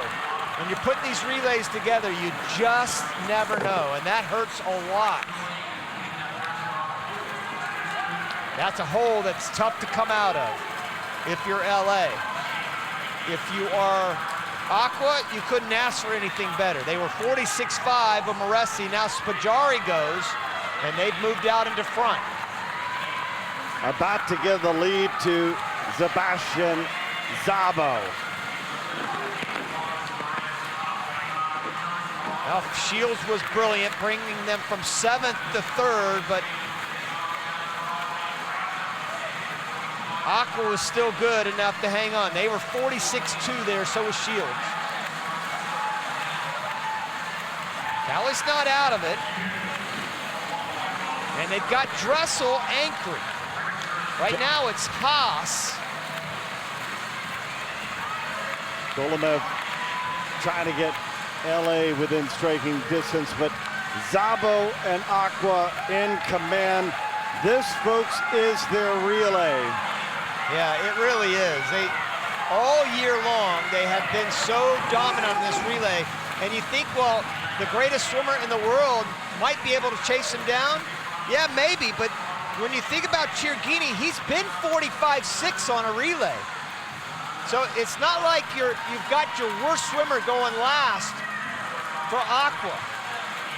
And if Carter would have switched around for LA, right now they'd be right there with him because they're only a second point 2 out. They're not going to catch either one, though. All right, Philip Hines trying to hold on. Can he hold off Caleb Dressel?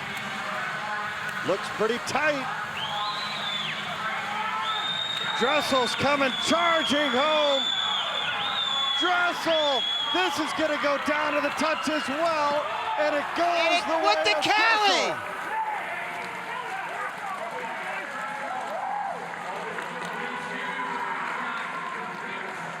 That's why you're the greatest swimmer in the world, my friend.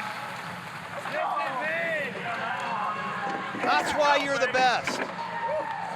45.2 on the end. Chirghini, 46 flat. If Chirghini just goes basically what he's been doing all year, he's been going 45 plus all year, Aqua wins this relay. Another close one though. 25/100ths of a second. And what a swim by Caleb Dressel. He was out in 21.7 back in 23.4. You're the greatest. And how many is that? The 19th swim he's had today? My goodness. Maybe not that many, but he's had a lot. Big time finish for Dressel and 24 points for Cali. Now in the lead with 191 points.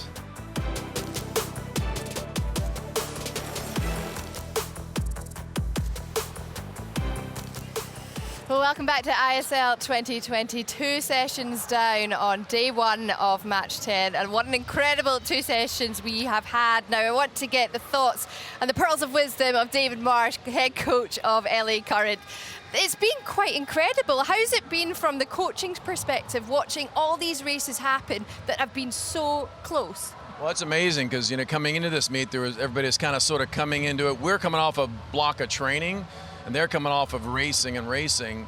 So it's sort of the contrast. We're sort of getting back into the race mode. They're sort of tired from the race mode.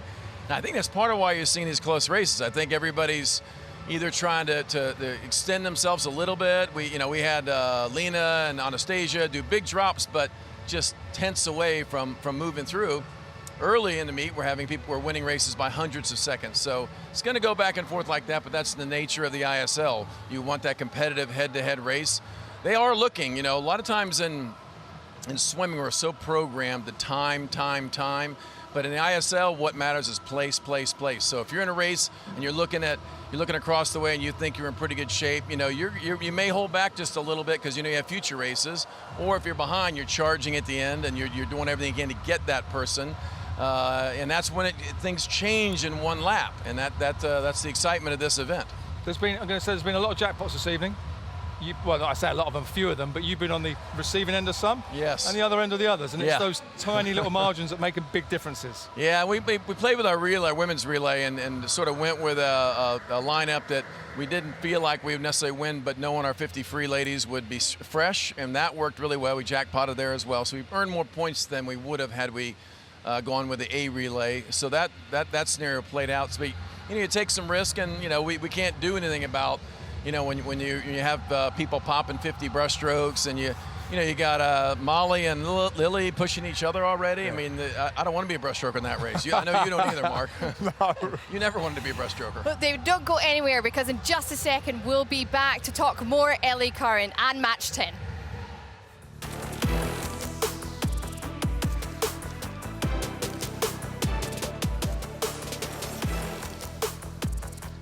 Well, fresh off being match 8 MVP, Caleb Dressel leading the way here in match 10. MVP leader with 33.5 points. His teammate Beaton Nelson with 2 wins early on is second.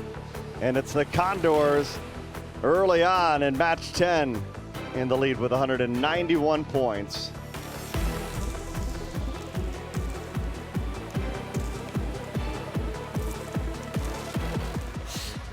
good. Welcome back to the studio here at ISL 2020. Myself, Jenny Drummond, alongside 5-time Olympian Mark Foster and LA current head coach David Marsh. Now, David, you mentioned that you guys haven't competed in the pool since match 5. How have you managed the schedule? Because it is tough. Each team is having to shake it around. Well, it really is, and I think the biggest difference is that you know, you get into rhythm after racing a few times, and then it's like, wait a minute, and they're going to go, you know, more than a week without racing and just training. And it's almost like a cycle where everybody did about 3 or 4 days of getting back into routine, back into movement, back into training, and then they came down about 2 days before this match. Everybody has half an eyeball in the semifinals, so make no mistake that people are still thinking about the semifinals, and that's why you're seeing some of the adjustments in the lineups you're seeing.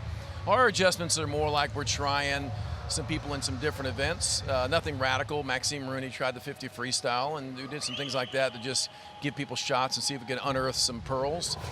So we're right now learning as we go, and hoping to be competitive with LA and London. And Aqua Centurions, of course, have some great individual athletes, and they'll represent very well. It's nice to have Pellegrini here too. Have you unearthed any pearls? Have we what? Unearthed any pearls? Yes, I would say. You don't have to say. This is strategy. Helena and the you know, she's coming around. You saw a 2:05 backstroke. That's a national record in New Zealand by 2 seconds. I mean, she just seems to be getting better every match. Ali Teslov, I mean, she's one coming into this meet that last year was an auxiliary relay swimmer. She's a frontline player now. So we're starting to see some people come around, and I keep seeing Will Lacone just on the edge of some breakthroughs. He's doing well, but I know there's that 2:02 in there, 2:01 in there. So we'll see in the coming week or so if we can get that out of them.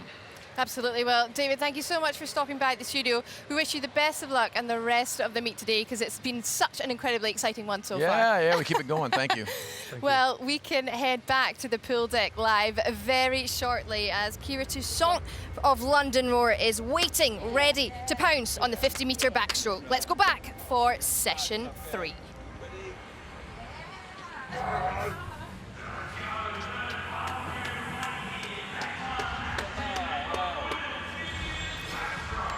All right, back here at the Duna Arena. Change, and a late change for LA. Ali Teslov is going to go and take the place of Beryl Gastadello, maybe getting Beryl ready for the relay at the end. I just got a text from Coach Marsh who said that exact same thing, Bernie. He said, you know, I'm going to hold Beryl off to put her on the relay to have her be a little bit of freshness there. Move her out of the women's back. They really want to win that medley relay. There's Olivia Shmoliga. You would think that between lanes 4 and lane 5, that's where this race would be now, with Toussaint in 4 and Shmoliga in 5. Had Gastadello been a part of it, she certainly would have been in the mix as well. But you have the top 2 swimmers. Number 1 versus number 2 with Toussaint this season. And both of them, Shmoliga's 25.74, Toussaint 25.75, and they are both 7 8/100ths of a second off the world record, and the world record holder is in the race.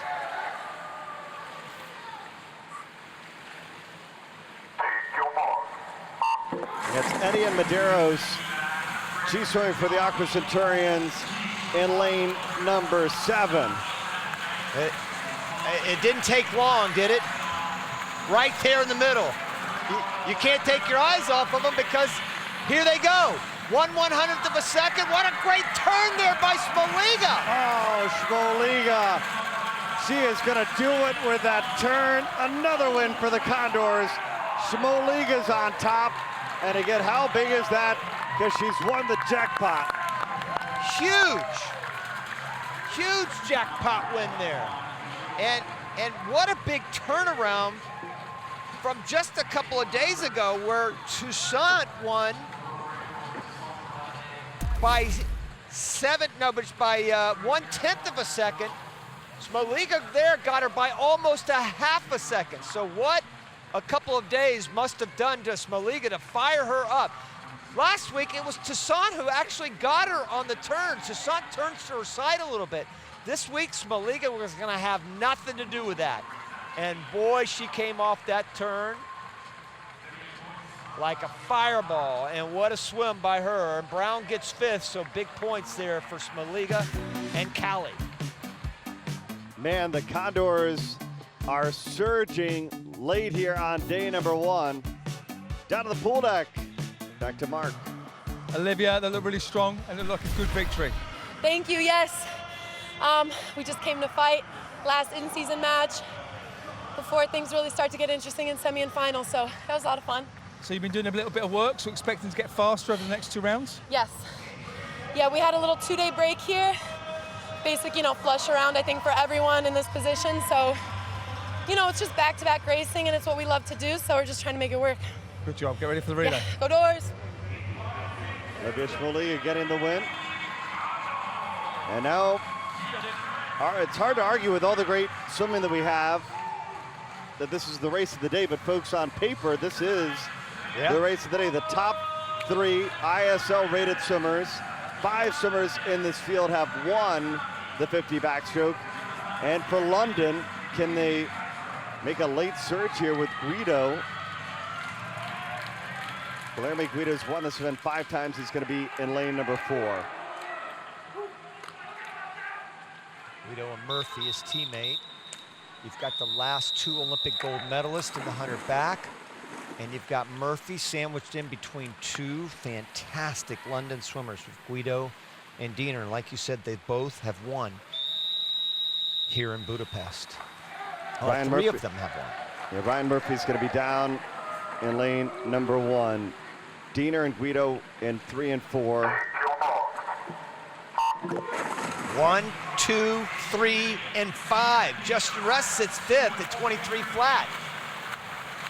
Now, folks, this is tight, but give the early lead to Guido, who turns first. Guido just has so much easy early speed. Guido and Murphy.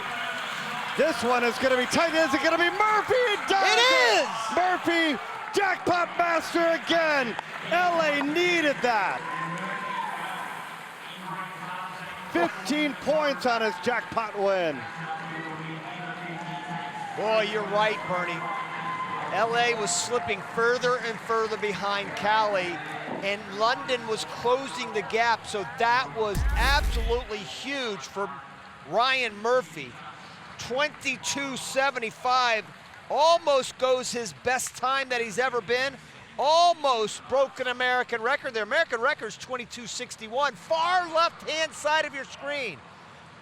Murphy did the job and really made it look easy. Well, making it look easy, 14/100ths of a second. Not by much, but good enough for the big win. LA trying to climb back in, but the Condors, they're on top.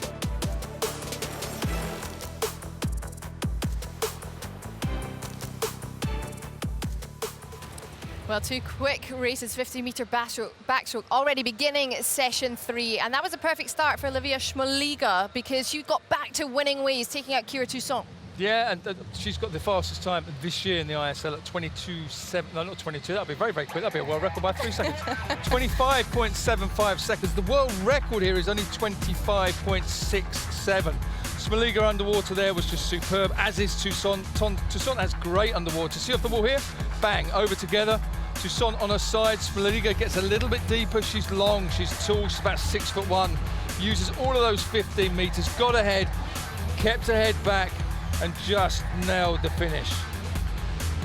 It wasn't just the finish, it was also the jackpot points for them. And certainly for Ellie Curran after that in the men's 50, it was Ryan Murphy who really needed to come up with the win and also came up with the jackpot points as well. Yeah, Murphy, Guido, Diener here. It was all going to be about those 3 of them.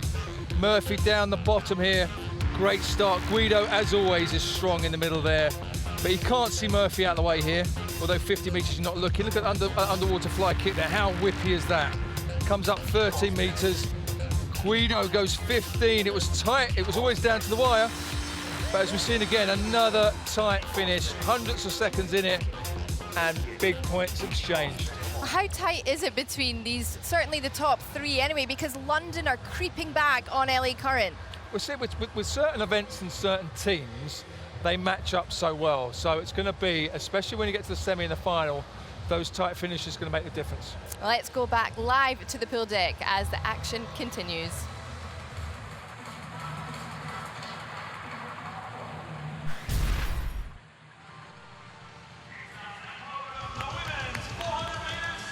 All right, we got 2 individual events remaining here on day 1 of match 10, followed by the all-important medley relay.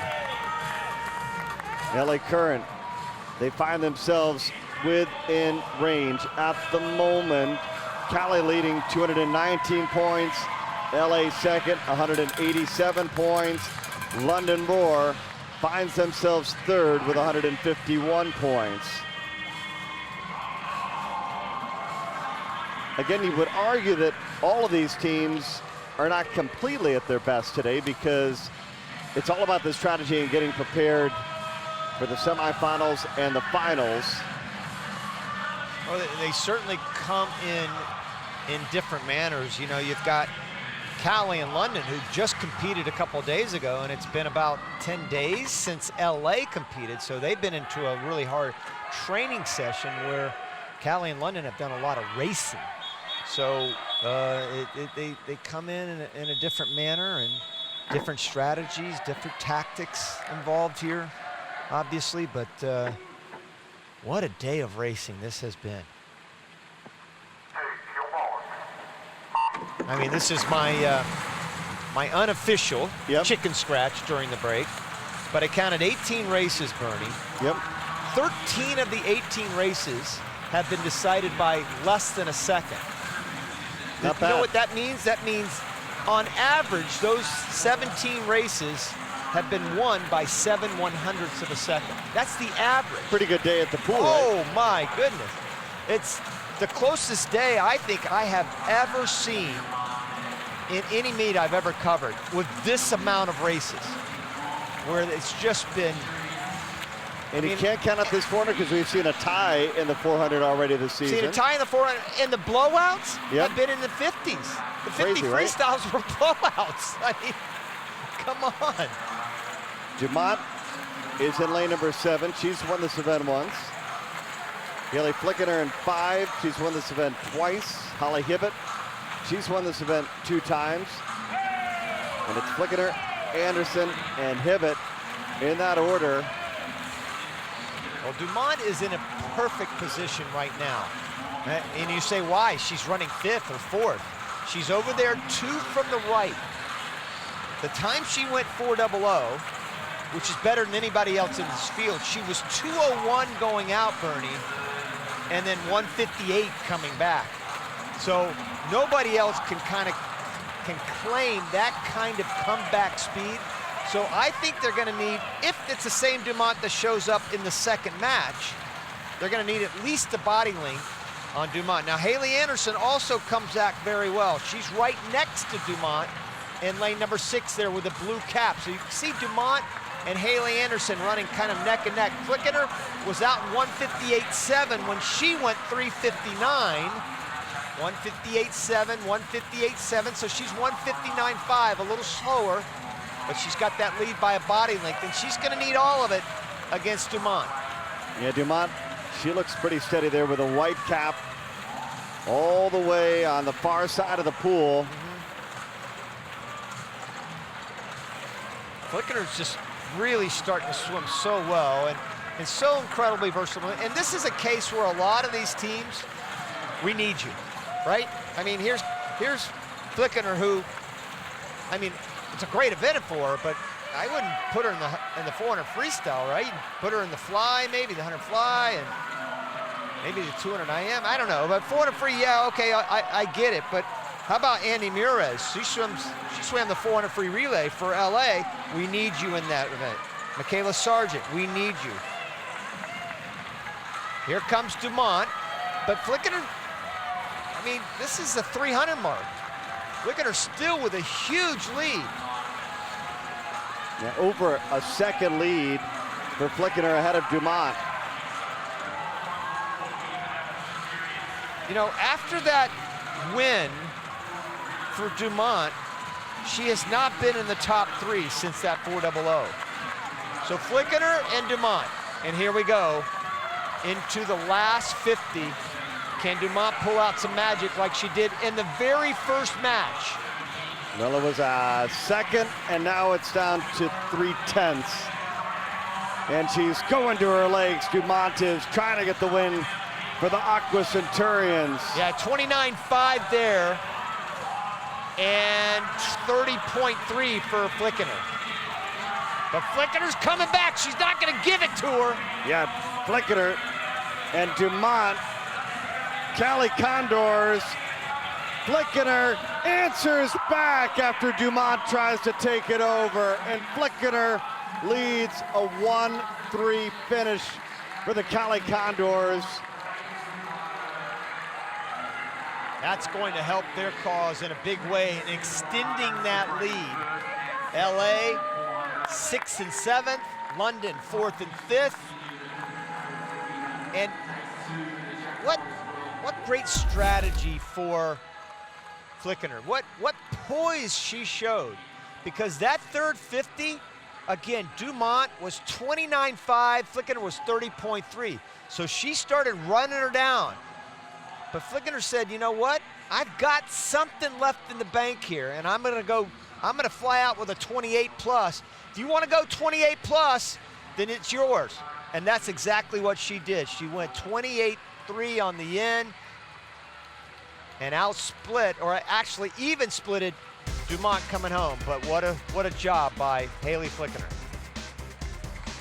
And a big difference between our top 2 teams. 18 points for Cali, only 3 points for LA. So the lead is now 47 points. Is this the win for the Aqua Centurions? Romanchik is going to be out there in lane number 7. James Sky, 9th rated ISL swimmer. Maybe one to watch. He's going to be down in lane number 3. Well, they did win the 50 breaststroke, but you're right. They haven't had too many of those today. And they'd love to get this one. I think Romanchuk is far and away the best swimmer in the field. He's got the 5th fastest time in the ISL. I'm talking now. Don't start hollering at me, everybody out there. Okay. I know James Guy, obviously, lifetime best 3:36, 3 seconds faster than Romanchuk. Tom Dean, spectacular last year, 3:37. He's faster, but Romanchuk, he's been 3:39 this year. None of these other guys have broken 3:42. So here, he's the best swimmer in the field. In Budapest. And again, at this moment, with a couple weeks remaining before the semifinals and the finals, and again about the strategy, Tally Haas for Cali Condors actually has gone faster than Romanchuk this season, but Jonte Skinner selected not to put him in. Romanchuk is always very patient. It looks like he turned 8th. Did he turn 8th there on that first 50? Romanchuk finished 7th and turned 7th there. Turned 7th. And Sheffer, who's always been the guy all season long swimming this for LA, he's always swum it the same exact way. Never changes his strategy. Always kind of shooting out front, but just can't hang on, and he's doing the same thing he's done all year. Maybe one day he will. Yeah, well, maybe one day real soon. How about next week? Yeah. I mean, he was won silver at the Pan American Games in this 400 freestyle. And he won gold in the 200 free, those same Pan Ams. So, yeah, he's definitely got it in him, no question. Romanchuk has moved from 7th to 2nd in 1/100. A little slow off the start. His 200 time when he went 3:39 was, let's check it, 140, it's 149 flat. So he went 149 flat, 151 flat when he went 340 flat. 148.6 for Sheffer. Romanchuk takes the lead now. Romanchuk was a little bit faster than 149 flat. Sheffer still kind of hanging in there. He certainly looks like, unless he falls really apart, he's going to have a top 3 finish, which would be his first top 3 finish of the season, I believe. Backlash swimming well for the Cali Condors. He's a former Gator that swam with Greg Troy and Caleb Dressel, Sheridan Dressel. And you're right, and he went his best time. In fact, 1, 2, 3, 4, half the field have gone their best times here in Budapest, including Romanchuk, who went 3:39.6, and he still is in the lead with 100 left to go, and here comes everybody else trying to run Sheffer down. And his teammate Heidman is hanging in there too. And by the way, I gave credit to Greg Troy. Obviously, Anthony Nessie, now the head coach of the Gators as well, so swam for both of those coaches. Both of them doing a heck of a job. Well, Anthony Nesty, obviously the head coach now, doing a great job there with the Gators. And Greg Troy, of course, is a legend of legends. But it's Romanchuk trying to get Aqua their second win. Looks pretty good. Tom Dean, James Guy trying to battle with Here they come. They're trying to battle back. You look at Dean and Guy, but they're not going to do it. This is sort of a running pattern all year long. Romanchuk and Sheffer hangs on to get second. And it's going to be Tom Dean third for London. Nice swim for Tom Dean. If you think about it, he was 151 flat going out, 150.9 coming home. He just didn't have the speed early on, so he looks like he's going to be in fine form next week. Nice swim for Sheffer to hang on for second, his first top 3 finish.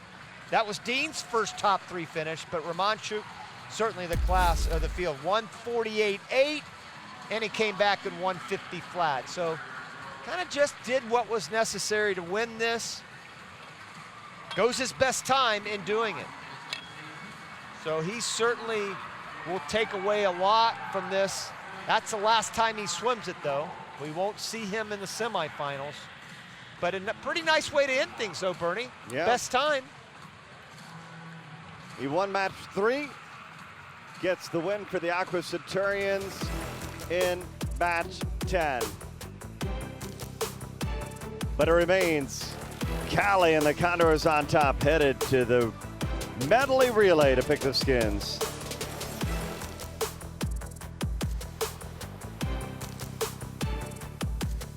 Well, just a couple more races to go in this meet. It is, of course, the 4x100 meter medley relays, and whoever wins these races gets to pick the stroke that is swum in the skins tomorrow. And we know how pivotal that is, Mark, because we've seen it happen so often. Only once have we seen a stroke selected by a team that they have not won the race. So what can we expect looking ahead into these relays, first of all, from the women's side of things? We know it's pivotal. First of all, you get double points for the relay. And then when we've seen whichever team wins, and Cali Condors have won every women's relay, that lady there has been doing breaststroke and has wiped the floor with everybody. So it's really important for them. They've got a great relay, but also this is going to be quite tight on the women's side because they're fastest this season. They've got some tired bodies in there, as have London Raw. They're only 0.1 of a second behind them on their best times. So that should be a tight battle, but don't count out LA Current because they rested Gastadello from the 50 backstroke. She'll be coming in, and they're like a second behind them. So it should be, hopefully, a really tight race. It should be indeed. And of course, on the men's side of things, it is set to be highly competitive. On the men's side, it's switched up a little bit more than on the women's. Yeah, LA Current on form should take this, but as we've seen this evening, there's been some tight finishes and some results we didn't think were going to happen. So again, another close race in prospect. Well, just 2 races left of the day is the 4x100 meter medley relays. Whoever wins these will decide the stroke swum in the skins. Make sure you enjoy these 2.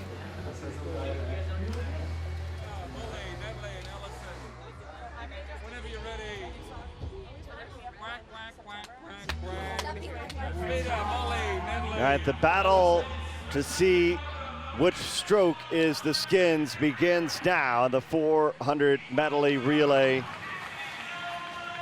Again, we saw Beryl Gasodello held out of the 50 backstroke, and she's going to go for it here, swimming the 100 butterfly part of the relay, Rowdy. Yeah, this is, again, on paper, a relay that it really favors London and Cali. They come in 1/10 of a second apart from each other as far as their season best time. Don't count out LA. They've been kind of shooting for this. They don't have that breaststroker. Cali has King. London has Atkinson. Gorbenko's been wonderful. She almost won the 200 IM and had a great breaststroke split. Does she have a 103 low in her? Not so sure. They match up pretty well otherwise. But I still think it's London and Cali. And what do you pick? I think if London and Cali both, either one wins this, I think they're picking the same events. I mean, Cali's got to pick breast or back. Yep. And so does London. Yep. Right? I mean, London maybe go Toussaint. They go with Atkinson in the breast. I mean, so either way, London and Cali pretty much are, doesn't really matter as far as picking the skins. They'll be happy with either kind of pick. For LA, they definitely, if they win, will go with 50 freestyle.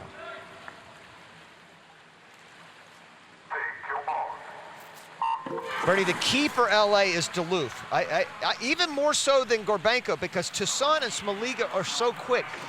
She's got to give Gorbenko a little bit of life. She's right in front of you, Duluth. How close does she need to be to London and Cali to have a chance? I think a half a second. A half a body length, no more than a half a body length, because Gorbenko could give up a little bit of room there on the other two, King and Atkinson. So Duluth kind of hanging in there right now, third, fourth, but still half body length behind. Good job. Right in the middle, the two suspects that you thought for sure were going to be there, Smoliga and Toussaint. Both have been 55 plus. There's that side dolphin kick by Toussaint. Yeah, and look at though this final 25. Yeah. Really, the nod goes to the Condors and Smoliga. Boy, she's been swimming great today. 56.2, and that's it at the end of a long day. Just getting out of the 50 backstroke. Duluth 57.7. That's hard to make up a second and a half. Toussaint 57 flat. They still have a chance, but London's got Dahlia and Brown. Now, London, excuse me, Cali has Dahlia and Brown. London has Waddle and Anderson. Don't forget Freya Anderson. Lily King building on the lead. How big will it be? Remember, Natalie Hines swam against Anderson. That one went all the way down to the wire, as you mentioned. This one will conclude, though, with Erica Brown instead. Yeah, that's a dangerous proposition. 103 flat, though, for King. That's now the fastest split. And for her to lose 2 races like she did today and still be really solid, and then to come back and have the fastest split of anybody all season long, That's a winner right there. 3-7 on Atkinson. If you're looking at Gorbenko, 4-6. So it really is, right now it's all LA, unless somehow Waddle can close this to about how close does she need to be? 3/4 of a body length. Maybe a full body length will do it, but it may be more than a body length. Waddle trying to nip at the toes of Dahlia, but Brown is going to dive in first, and the lead is, oh wow, almost 2 seconds. Gastadello has LA back into the 3rd spot, with Abby Weitzel trying to track him down. 56.2 for Gastadello. Waddle was 56.5, Dahlia 56.3. And you're right, Bernie, almost 2 seconds. Erica Brown is not going to go 53 flat. Freya Anderson would have to go 51 flat, and then Brown would go 53 flat. And that's got to happen, and this is great for Callie. So they've got a couple choices to choose from. They've got the breaststroke. Do you go with Lily King, who got upset today? Or do you go with Smoliga, who smashed the field today in the 50 backstroke? I almost would go with Smoliga. Got the hot hand. They got time to decide as Callie wins the relay. They will pick the skins. London 2nd and LA 3rd. 50.7 for Freya Anderson. She was coming. She was coming. 51.4 for Erica Brown.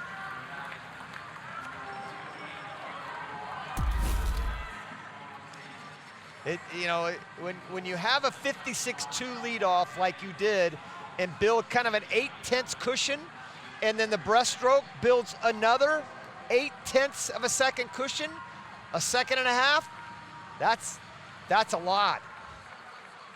And then it's a wash in the fly, and then you've got the great freestyler in Freya Anderson, without question. 50.7, that's the 2nd fastest split all season, only to Sarah Schoistrom's 50.6. That'll be fun to see these relay teams match up with Energy Standard.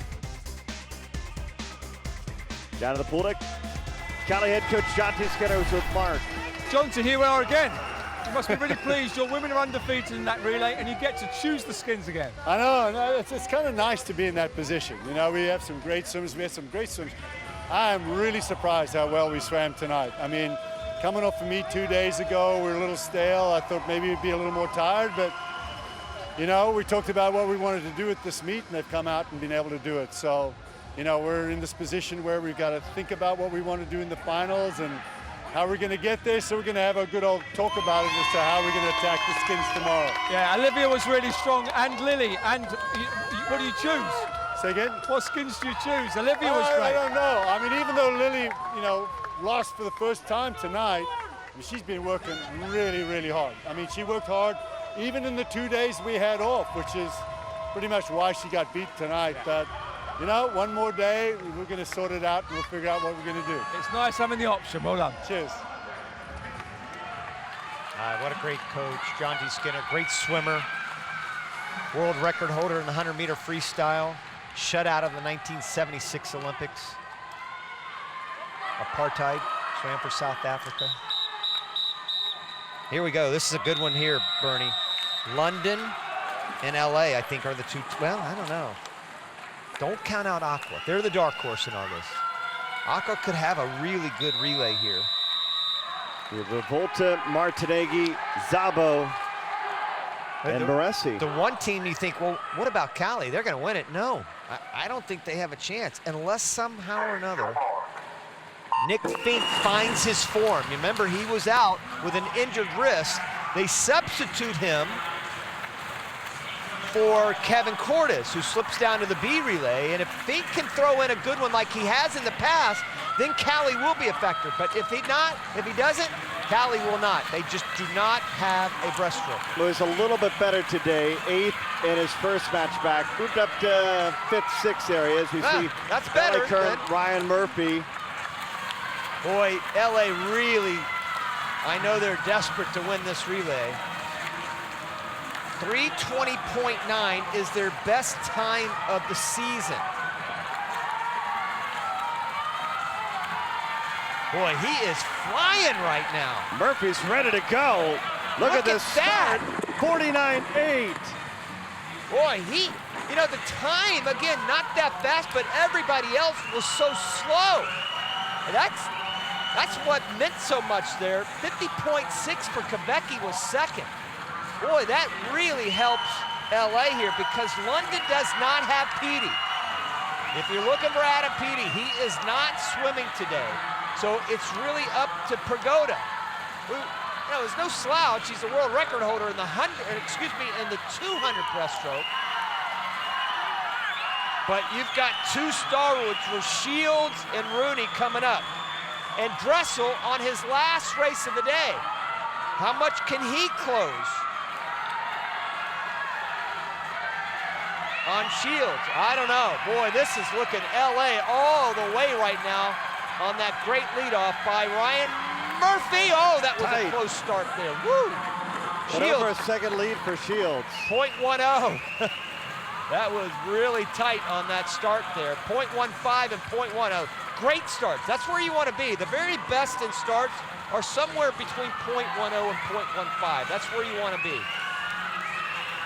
Well, Shields will take a 1 second lead, and he's going to turn it into a second and a half. Silva was 56.5 there, and if you're looking for Nick Fink, he was 58.1. So again, the breaststroke just not there for Cali. Pagoda 56.7, so he did his job. And now it looks like Aqua's coming back with Zabo a little bit. All right, LA diving in first. Rooney finds himself ahead. Typically, he's trying to work his way from behind. You're right, he is. That's a good point, Bernie. 48.9 from Tom Shields will give you a lot, right? What a great position this is, though, for Maxim Rooney. Look at, he's breathing to his right now, so all he sees is a nice empty pool. But when he comes home, he'll have everybody right in sight, including Moresi at the end, who has been 45.7 on a relay, but he's not going to catch him. And Rooney was 0.13. They were perfect on their starts. LA picks the skins. They win the relay. And how about Aqua? Aqua second, London third.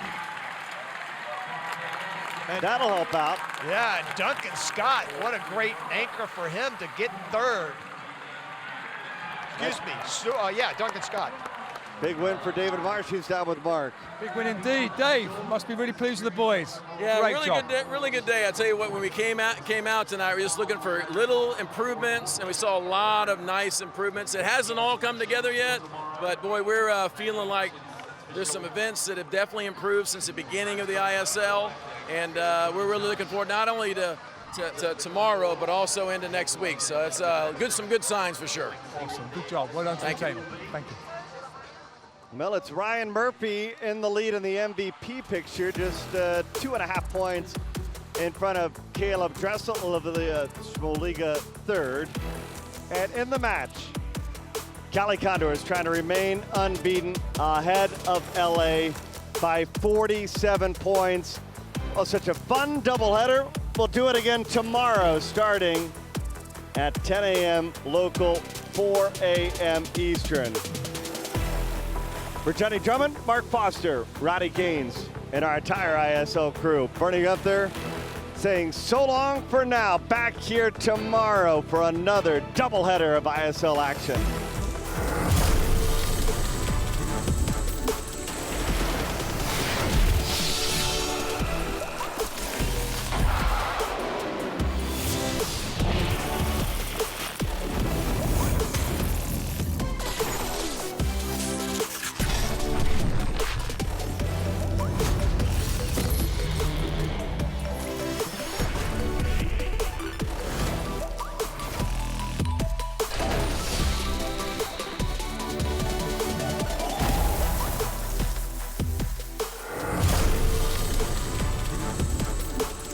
Day one of match 10 was full of incredibly tight races, but it was undefeated Cali Condors who continued where they left off just a few days ago. 9 race wins for them, but it was extremely tight with LA Current in second, London were fighting in third, and Aqua Centurions in fourth.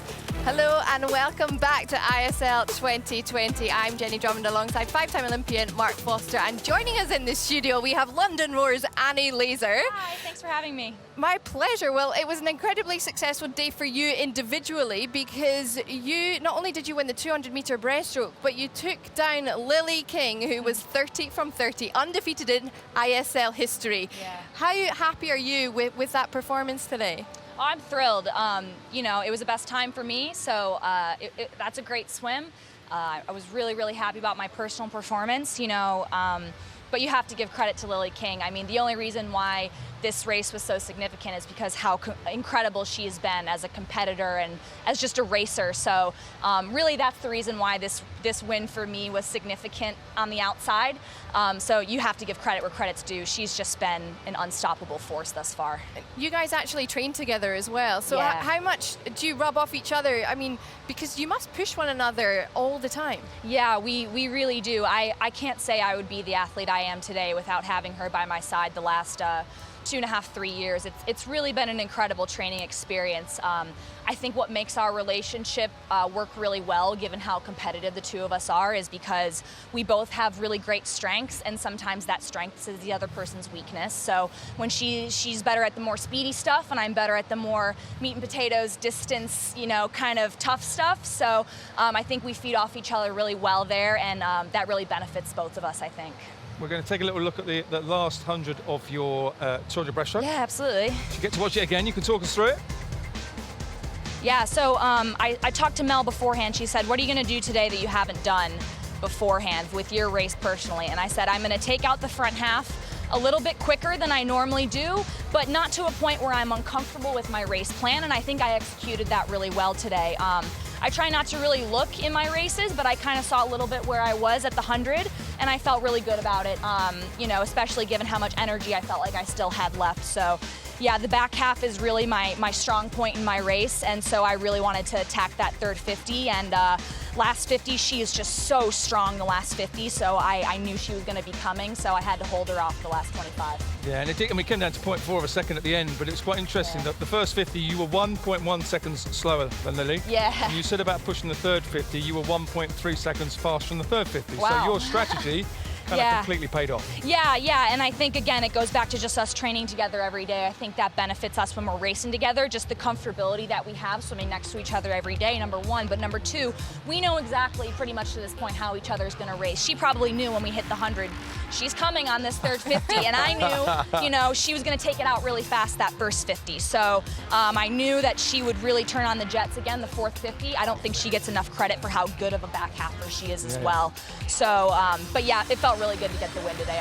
So you two racing each other is probably a little bit of a nightmare for one another because you know each other inside out. But at the same time, when you have that in the training pool, you're pushing each other to be better athletes. Yes, absolutely. Like I said, I highly doubt I would be the athlete I am today without her by my side, and hopefully she feels the same way. Well, you swum 2 PBs in this event already in the 2020 ISL season. What do you think's got you swimming so quickly? I think a happy swimmer is a fast swimmer, and I've just been having so much fun with my team, honestly.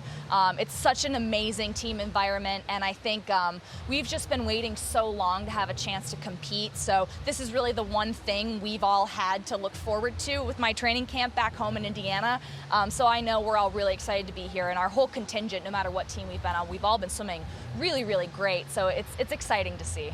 And what you're looking forward to, you know, semi-finals coming up, and even this meet as well, it's incredibly competitive. What are you looking forward to in the coming couple of weeks? Yeah, well, I think here in this meet, we from what I believe, have maybe 3 of the 4 teams that will be in the finals. So obviously it's extremely competitive.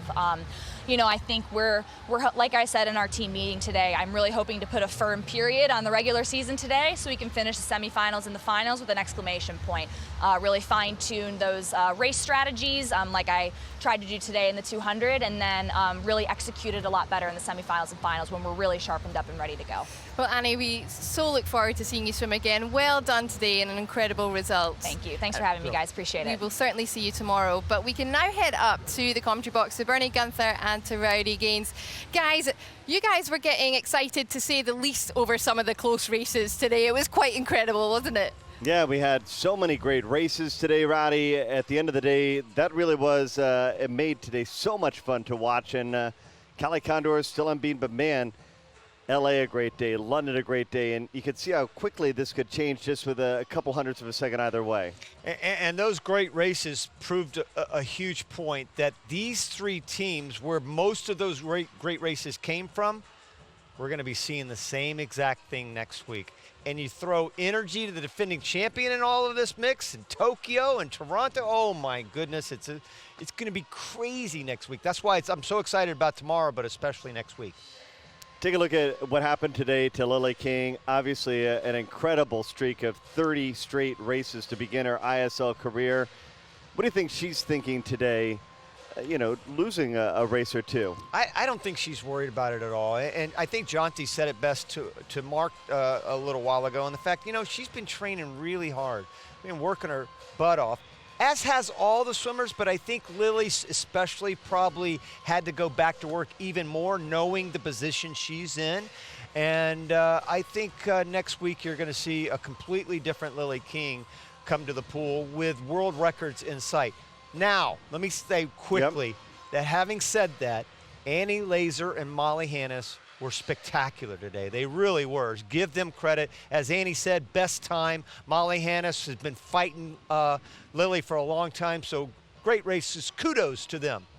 Incredible racing today, Jenny. It was just a couple hundredths of a second either way that could have really shifted the total, but at the end of day one, Cali Condors looking to remain unbeaten. They are on top of the standings.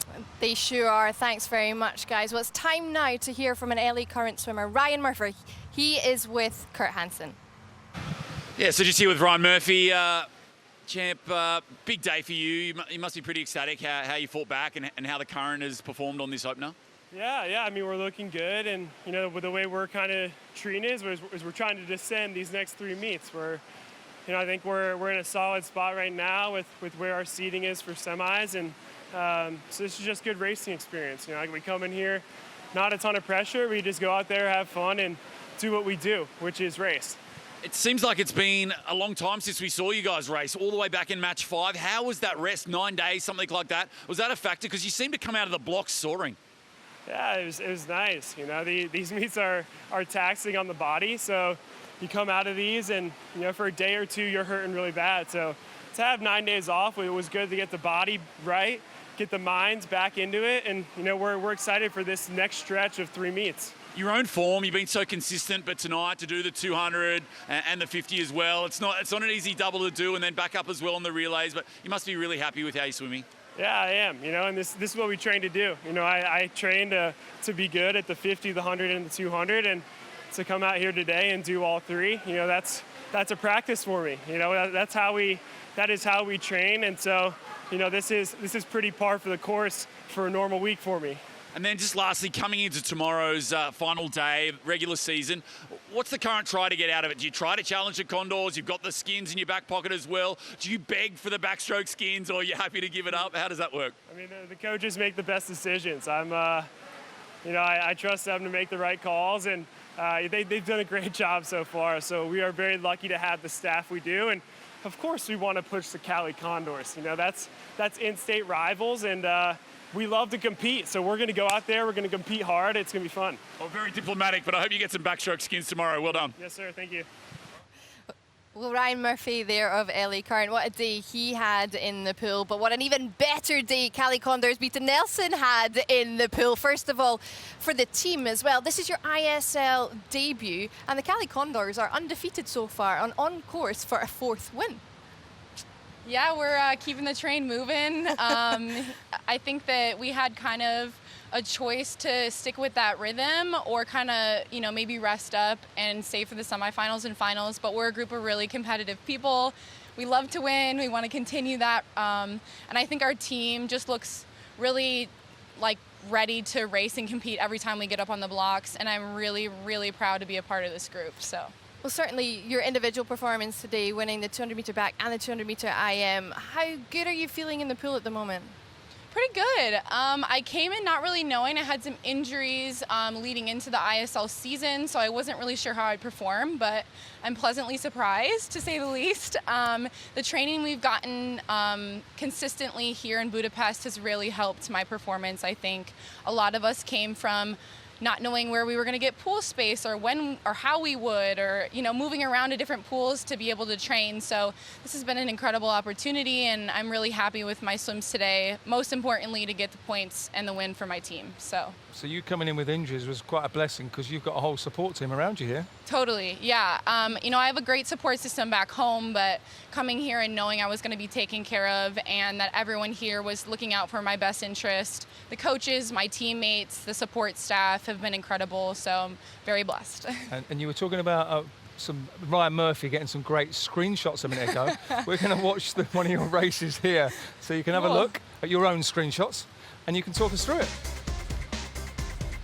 Oh man, we're on breaststroke here, aren't we? Yeah, you know how to, you can spot a stroke. Yeah, this is probably the weakest 50 of my 2IM, but I've gotten better at it over the years.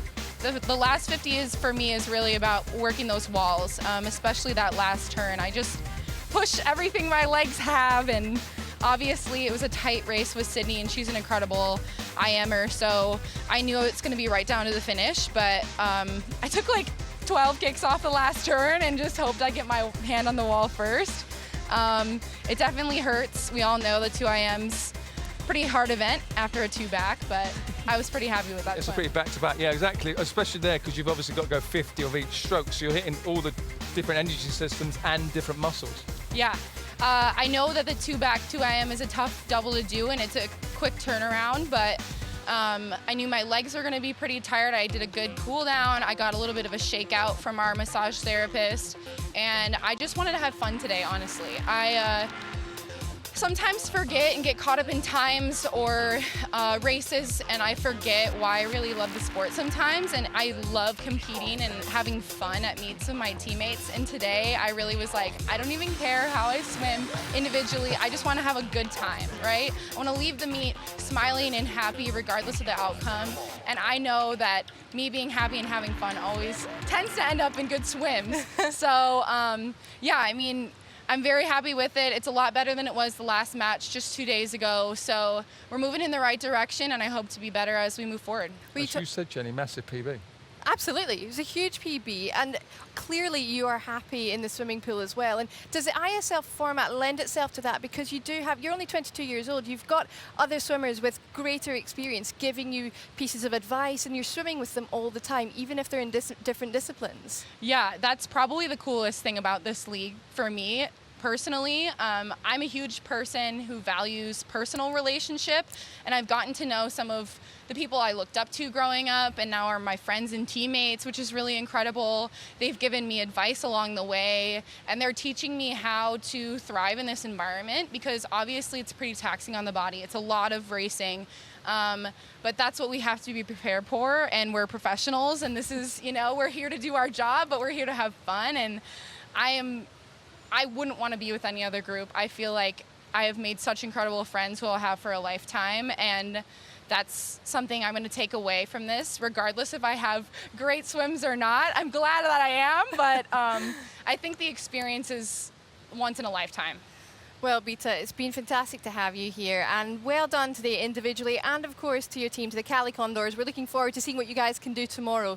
Thank you. It's going to be great. It is indeed. Well, it's now time to hear from London Roar's Ali Atkinson. She is with Kurt Hansen.